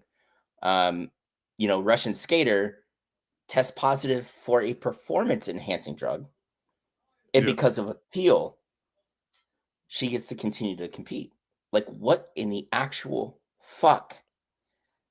And it goes back to honestly, like if anybody that's watching, listening doesn't know, the IOC is a horribly racist and classist organization. Yep. And Dr. Mellis and I talked about this on No History about the IOC, right? And it's only gotten progressively worse as first world cities, like what we would classically call first world cities, are backing out of the Olympics, right? Yeah. And they're progressively going more towards the third world cities. Look at Beijing. Beijing right now, the average temperature is like 55 degrees Fahrenheit.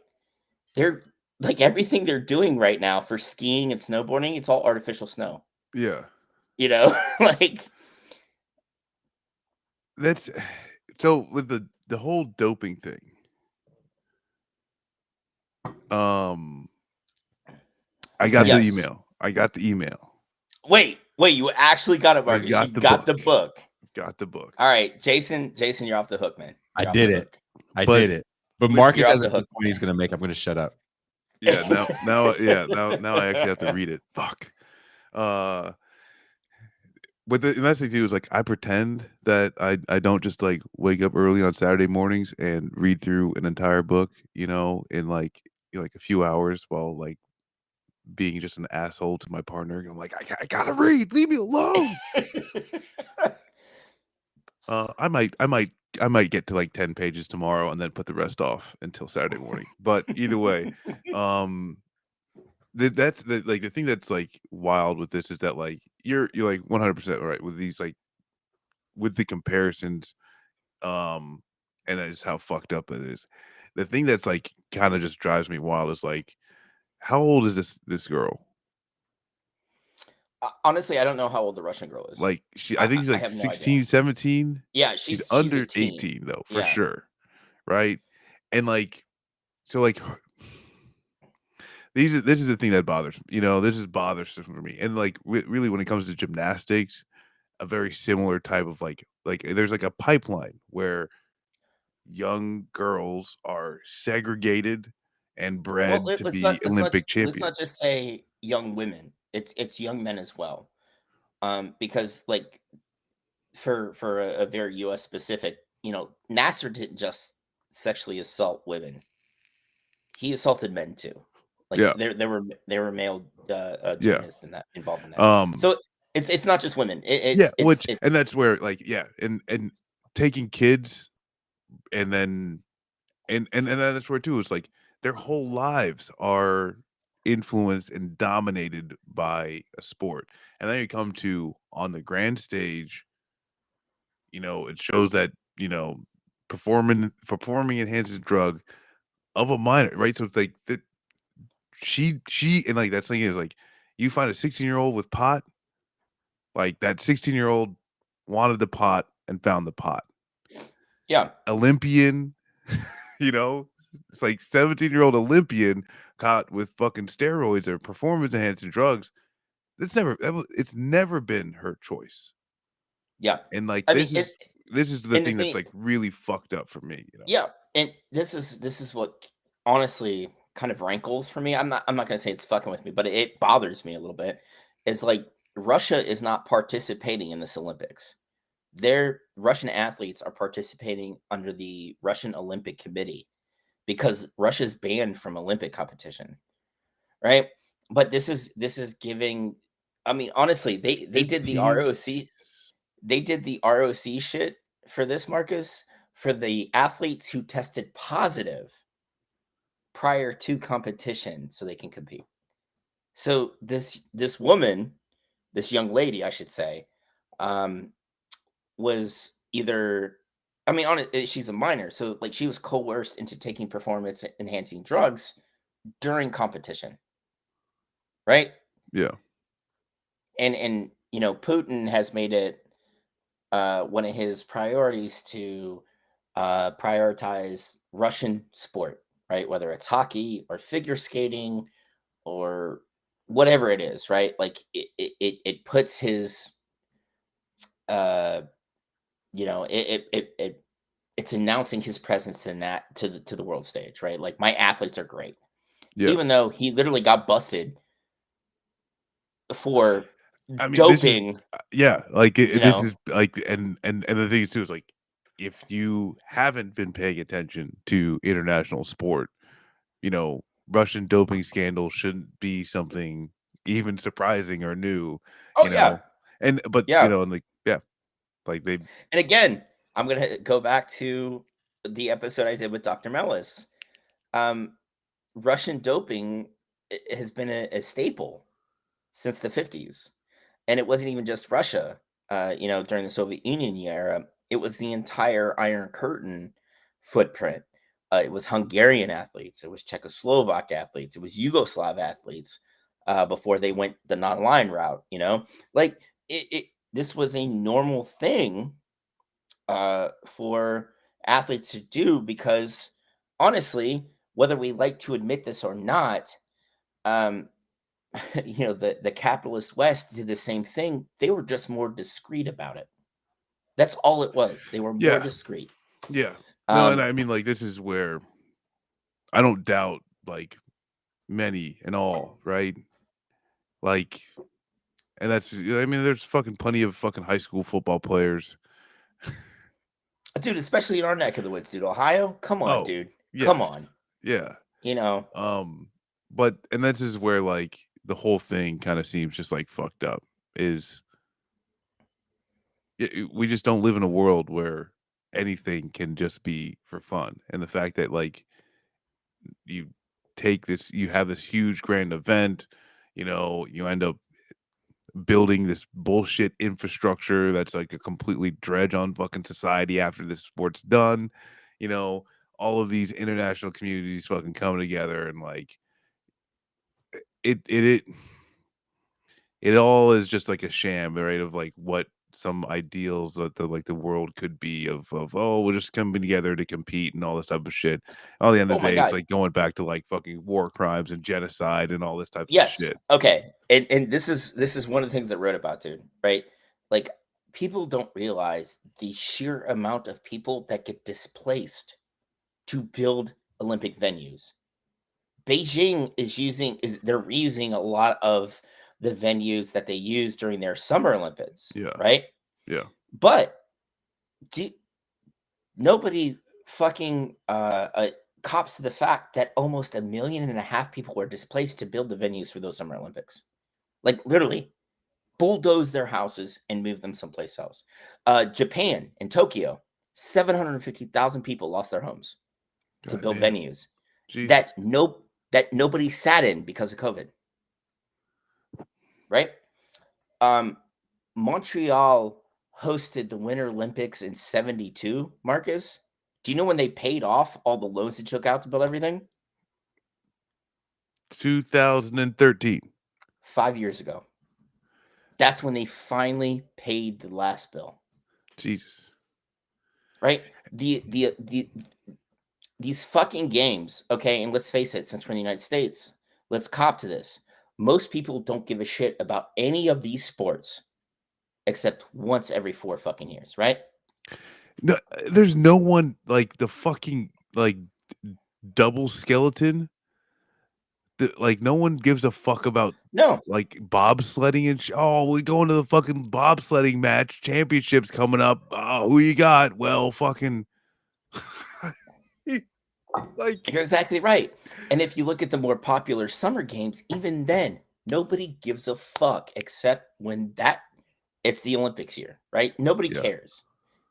I mean, And I honestly, shouldn't say it's that. like they're like The families of the athletes and the people that do it, they care. But like for the vast majority of us, like me what and does a you, Marcus, bobsledder do in between the Olympics? How does someone get into bobsledding to begin with, other than like what John Candy comes up to you and says, it "Hey, starts a Jamaican bobsled team. you look Yeah. fast. Yeah. Wait a minute. Wait a minute. You look really, really fast. Yeah. Could you push a box down a tube? Could you Yeah. do that? Could you do that? No. Yeah. And I mean, like, honestly, though, it's like, why do these things exist? And then these things like, there's plenty of like, oh, hey, skiing, you have a skiing race. There needs to be 30 different types of fucking skiing that like literally only fucking people going into the Olympics do. You know what I'm saying? Like, hey, get race to the fucking bottom makes sense. There's only one type of skiing that matters, and that's the skiing that's in the movie Better Off Dead. Word.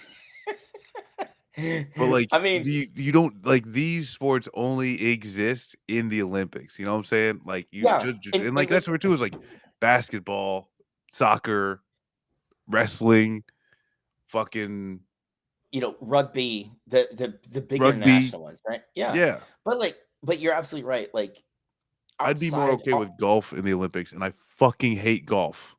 Fuck golf. First off, But it golf would is not a make sport. Golf is it not would a make sport. more sense than Do you know what some of these do you know shits. what, do you know what Mark Twain said about golf? It sucks. Golf is a good walk spoiled. And that's the thing is, I don't disagree. I'm just saying No, golf but I makes mean, more sense than building an ice slide. well, yeah, but this is what kills me about a lot of the Winter Olympic sports. They're wildly popular in Scandinavia. Why is that? Because that part of the world is under snow 10 months a fucking year. Who I gives a get why fuck what they think? I get why they do 6 different kinds of skiing in Scandinavia. I get that. Why are Norwegians like doing a slalom or whatever the fuck? I don't know. But they're under snow like 10 months a year. I get it. You know what we're not doing here? We're not under snow 10 months a year. Well, depending on the state. Right? But you know what I'm trying to say. Like we're not I'm with you, man. I don't get the fascination with the Olympics when we have world championships in these sports every year. Every year we have them. Every year there's a world championship. But because it's the Olympics and because of a corrupt organization like the IOC who awards games on graft and bribes, and because they're massively publicized by NBC, our partner in the Olympics, NBC. Yeah. Like they have this huge footprint, and for whatever reason, we have Americans from Sedona, Arizona, who are suddenly interested in the men's and women's half pipe snowboarding event. Like Yeah. And I mean, It honestly, actually snows in that region of Arizona. I wish things worked somewhat similarly to soccer, where you can have a cascading amount of like championships. So like you could just do that. Like, and that's a lot of like little leagues. You're playing within your area, then you're playing for the state championship, then they playing. Then you can go farther regionals and all that type of thing. Like you just have that for each other sport. But having this huge, massive events where you collectivize all of the fucking sports, in the air and a shit ton of sports that no one gives a fuck about ever, then what's the point? Okay, Marcus, somebody just threw out Olympics as the chance of national unity and interaction with other countries. This may not mean much to Americans because they get that through war. Okay, first off, Western nationalism is not a good thing. It's not a fucking good thing. And by Western nationalism, I mean our first world fucking UK, United States, Canada, just fuck it, right? But the fact of the matter is, if we're looking at developing nations, I think that's important. And maybe nationalism isn't the right term, Marcus, but like I think it's important that oppressed nations fucking shrug off the yoke of countries like the UK, United States, in order to build their own identity before we get into the meat and potatoes of the class system and all that. But like, there's nothing positive. There's nothing positive about Western nationalism. Nothing. There, absolutely zero. That's just my 2 cents. Like, I fucking hate and that's Western where like nationalism. I don't. Yeah, I think you can do that plenty other fucking ways. Like, and that's the thing too. Is like you could still have that same thing if American soccer teams, which there are some teams across the world that wouldn't just completely kick the dog shit out of any American soccer team, and they could go on into like playing those things. That's Wait, where? I'm saying. It Oh, there's some? Okay, cool. some like 3 or 4. Like you get the MLS champion versus like what is like the maybe under 18 Manchester, like their youth club. Wait, the 12-year-old kids that are Yes. literally showed a predilection towards soccer, and they're like, listen, you still have to go to school, but you're going to play soccer for Man U, and you're 13. You have to play the men's national team in the United States. I can only imagine 12-year-old kids going, oi, we got him. Don't worry about it. It's fine. Yeah, but that's it's like no, it's like you don't need to do any of this shit. You don't need to have a fucking Olympics. You don't need to do any of this shit. You could just have a cascading fucking growth of like say, hey, you won the regionals, you won the nationals, you keep going up and up and up until you're playing other teams, and that might not be a national. Oh, hey, this America team is playing some other fucking team, but who gives a shit? Who fucking cares? Marcus, do you want to hear something pretty fucking rad? Do you know what was happening in 1936 in Barcelona right before the Civil War kicked off? They were doing the People's Olympiad.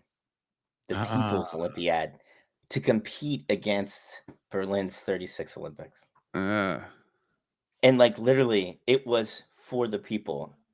And the Civil War broke out, and a lot of the athletes went and fought for the Republicans then. Yes, I'm plugging a book I'm writing. Everybody, don't give me shit. It's very interesting. Okay? Like, here we go. Well, I can't wait. Yeah, if it's a leftist book, we have a leftist publisher for you. I can't wait for you to send that book to Jason so that he can't send it to me. So you can get it 9 months later, Marcus. Yes. How about I just send it to you directly? Hey, since you guys are here and we're about to close the show, and first of all, Mac, thank you. I'm glad you were able to show up. Marcus. Jason, I love both of you. I'm honored to be here, and thank you so much for letting me be part of this, man. Well, you remember, my black ass isn't supposed to be here, so less me, more you. Your ass should always be here too, because you bring thoughtful things to the conversation and you laugh at my jokes. So no, you're funny. You're funny. But no, it's gonna be hard for me to be there Saturday, to be honest with you guys. I'll tell you off air why. It is definitely an off-air conversation. Well, that's all right, because I need to go before this is my last show. Listen. The book is called "Come With Me If You Want to Live." It's too late to avoid Terminator 2, but there's still time for a human resistance. Well,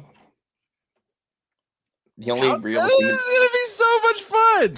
The only real human resistance is through communism. So, oh, Mac, listen to some of these chapters. I mean, how can all this be happening? It's like we're in hell or something. How Back to the Future predicts the decline of middle-class security. Dude, Saturday. That is pretty fucking rad, actually. Like, Saturday is gonna be fun as fuck. So I'm excited. I'm also wish Marcus could take my place for Thursday when we talk about Negroes owning Negroes. No, because that's where I love Pascal, but he. Oh my god. I mean, he's been writing for years. Mm-hmm. Oh, Oh and yes. he has established a he's established I guess some adversaries in the writing world, and it's important for him to constantly battle and strike against those adversaries, and I support him in his effort. I want no part of it. Don't support him in that effort because sometimes it's too much. No, man. I like when he's on Facebook, like just arguing. I'm like, I know what yeah, you're talking about. motherfucker. And we all got to get Yes. the text messages. Yeah, get him, Pascal. Get him. Steve is right. Steve's in Miami. Look, ADOS, this is like the argument that I thought Native American enslavement would be enough for those people to back off, but oh no. They didn't come for us on that one. You know, doing all these shows on the real history of immigration. Did they come for us on that? No. You know what they came for him on? Fucking he was on Doug Lane's show talking about the racial wealth gap. And and I'm telling you, I got through about half of that video you sent me, and it's just so silly. Yeah. Because like there's a lot of points that Pascal makes that they don't understand. Like they literally don't understand what he's saying. Marcus, it's because 9 out of 10 people that speak to Pascal are fucking idiots that can't even get on his level, right? And the thing is, Pascal does a great job of breaking it down for you, Barney style, so you can understand where he's coming from because he is an expert on this shit. And people still look at him like, what? Right? Look, this shit, I'm reading the guy, like I gotta hang up and then I gotta dump this to audio and do all that thing. But I have to continue reading this book for Thursday. Before we hang up, we are doing a sports show, Jason. And I don't know if any of you are sad that the NFL season's over, but we still get football in 3 weeks. The USFL is coming back. Oh. USFL version 2.0. So, gentlemen, yes, I hijacked this shit. And you're gonna listen to me right quick.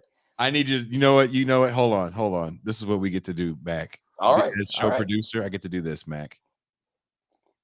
I need you to tell us why the USFL 2.0 is going to be a good transition. If you truly love the sport of football like I do, I watch all football. I watch arena football. I watch Canadian football. But we get the United States Football League 2.0. So there's 8 teams, but everybody's playing in Birmingham, Alabama this year because of COVID. Okay. All right. So we got the Birmingham Stallions. You got the Houston Gamblers, the New Orleans Breakers, the Tampa Bay Bandits, the Michigan Panthers, the New Jersey Generals. Names. Oh, yeah. Dude, they went fucking... Dude, wow. They got them all, Jason. They got them all. So what I'm asking you all to do right now, I picked my team, and that's the Houston Gamblers, because I am a football fan that has a bunch of old USFL t-shirts. Ooh. And the Gamblers are the only one, like it's an OG Houston Gamblers shirt. So like it's from 84. Like that's the only one of the teams that I have that are actually coming back. So I'm putting you both on the spot. Who's your USFL team? Are the Invaders coming back? No. All right. Is it LA? What was the LA team called? Oh, geez. Yeah, Steve Young played on that team. Was it the Stars, Jason? Yes, the LA Stars. Yes. Yeah, they're not back. Stars coming back? No. All right. These are the teams again: the Birmingham Stallions, yes, the Houston Gamblers, the New Orleans Breakers, Tampa Bay Bandits. And keep in mind, the Tampa Bay Bandits were owned by a man who literally sent a memo to Donald Trump saying, "I will kick the shit out of you if you don't stop forcing us to move to fall football." Okay, that I was gonna go with the Breakers, but I think the Bandits. The Bandits. All right, Marcus went Tampa Bay Bandits. I'm going New Orleans Breakers. All right, you're going Breakers. You know who played for the New Orleans team in the original USFL? It's actually kind of a sad story. Is Marcus Dupree, one of the sadder stories of college sports, and he had a mediocre I shouldn't say mediocre. He had an interesting pro career. Yeah, it was interesting. There's actually a documentary, right? ESPN 30 for 30. Good. I got kicked out of the area he's from in Mississippi. All right, so everybody heard it first. Houston Gamblers, Marcus going Tampa Bay Bandits, Jason's going Breakers, New Orleans Breakers. But this league, like we've seen in the last few years, we've seen 2 spring leagues go tits up real quick. But like Fox is backing this league. Like Fox is putting Fox money behind it. So Fox put their money behind the XFL, didn't they? No, they did not. Is it NBC? I think that was straight Vince McMahon shit, wasn't it? Yeah, they had no TV deal. Okay. AAF, the Alliance of American Football, was paying CBS to put their games on, and that's that and Charlie Ebersol is a sticky fingered fuck who literally stole money from players in the league to line his own pockets too. So if any of you are in California and you know Charlie Ebersol, punch him right in the fucking teeth for fucking stealing from workers. He's 100 years old. I'm definitely going to jail. No, that's Dick Ebersol. Charlie Ebersol is 35. His I can totally punch him. And he's a piece of shit. Yeah. I swear Dick died. Didn't Dick die? I don't, dude. Honestly, I don't know. Remember. Charlie's a piece of shit, though. Crab. USFL is something I'm interested to see because again, if you Reggie White, Steve Young, Jim Kelly, that's right. Doug Flutie, Herschel Walker. Herschel Walker left Georgia as a sophomore to go play in the USFL. I think Doug Williams that went to the USFL after his he did. He played for yeah. Vince Evans in the USFL? I think Vince Evans played 5 minutes in the USFL. Yeah. They had black quarterbacks, but they didn't have black coaches. What you're missing though, okay, with all this USFL talk is with the XFL. The players could choose what's on their jerseys, no questions asked, which lead to the best rollout of any football league ever. Yo, Marcus, he hate me. Yes, he hate me.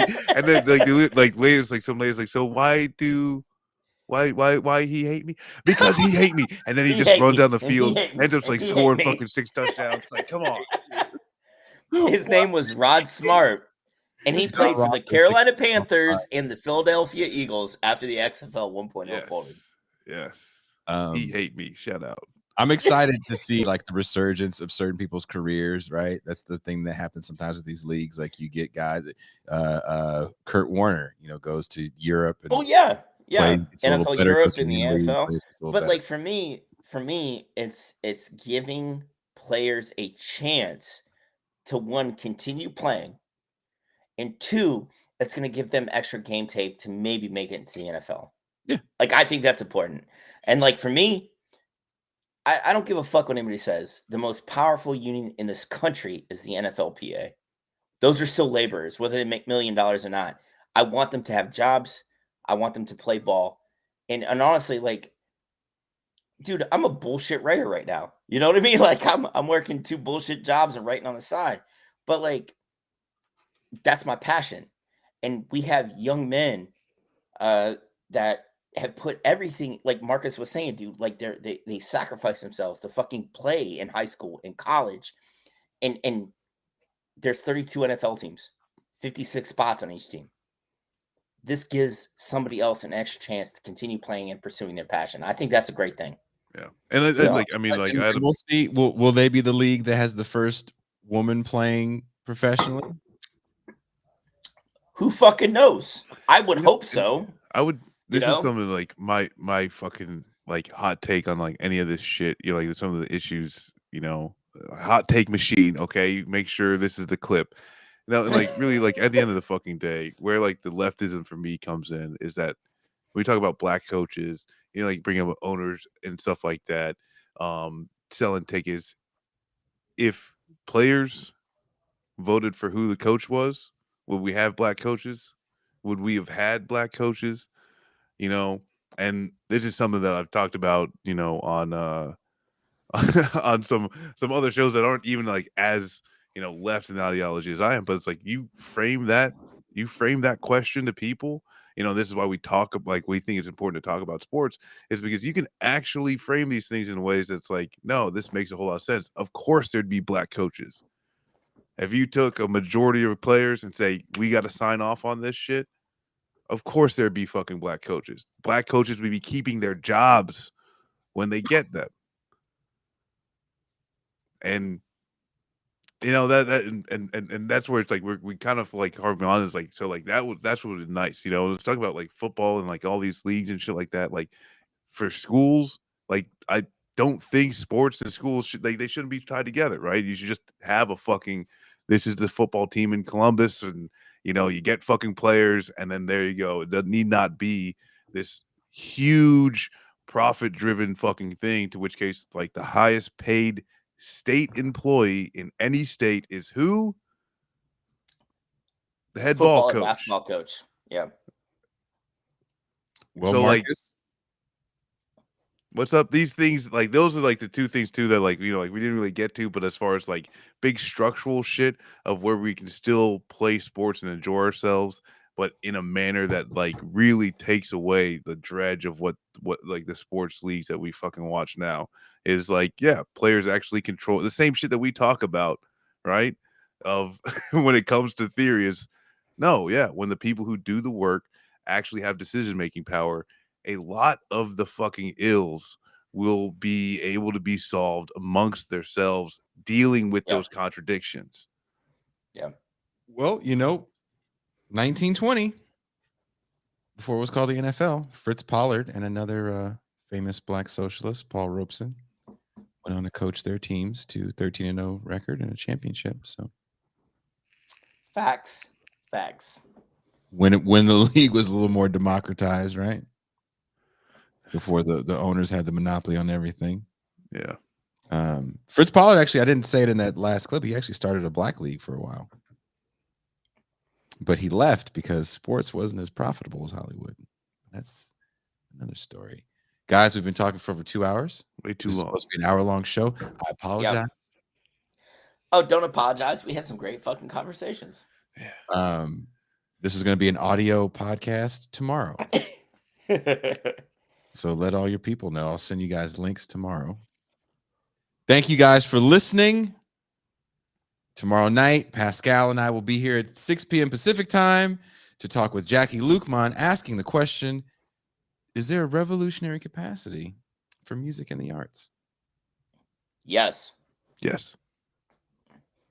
Well, you guys can go on the show and I can go sleep in. It's fine. Give you the logins, go for it. And you sound like so you know what Jason, you're talking about. you can watch me fangirl over Pascal again. No, Do thank whatever you I'll want to pass. do. You can wear a hot pants and a hat shirt. Go ahead. Just keep the live stream going. Just keep I don't the give a fuck. You got an hour. And you get that hour done, and then the champagne room, and then just let me know when it's over, and I'll turn everything off. I would love. I don't know. Yeah, these people get so passionate about certain conversations. I'm probably going to get passionate about the conversation. But on that note, we are out.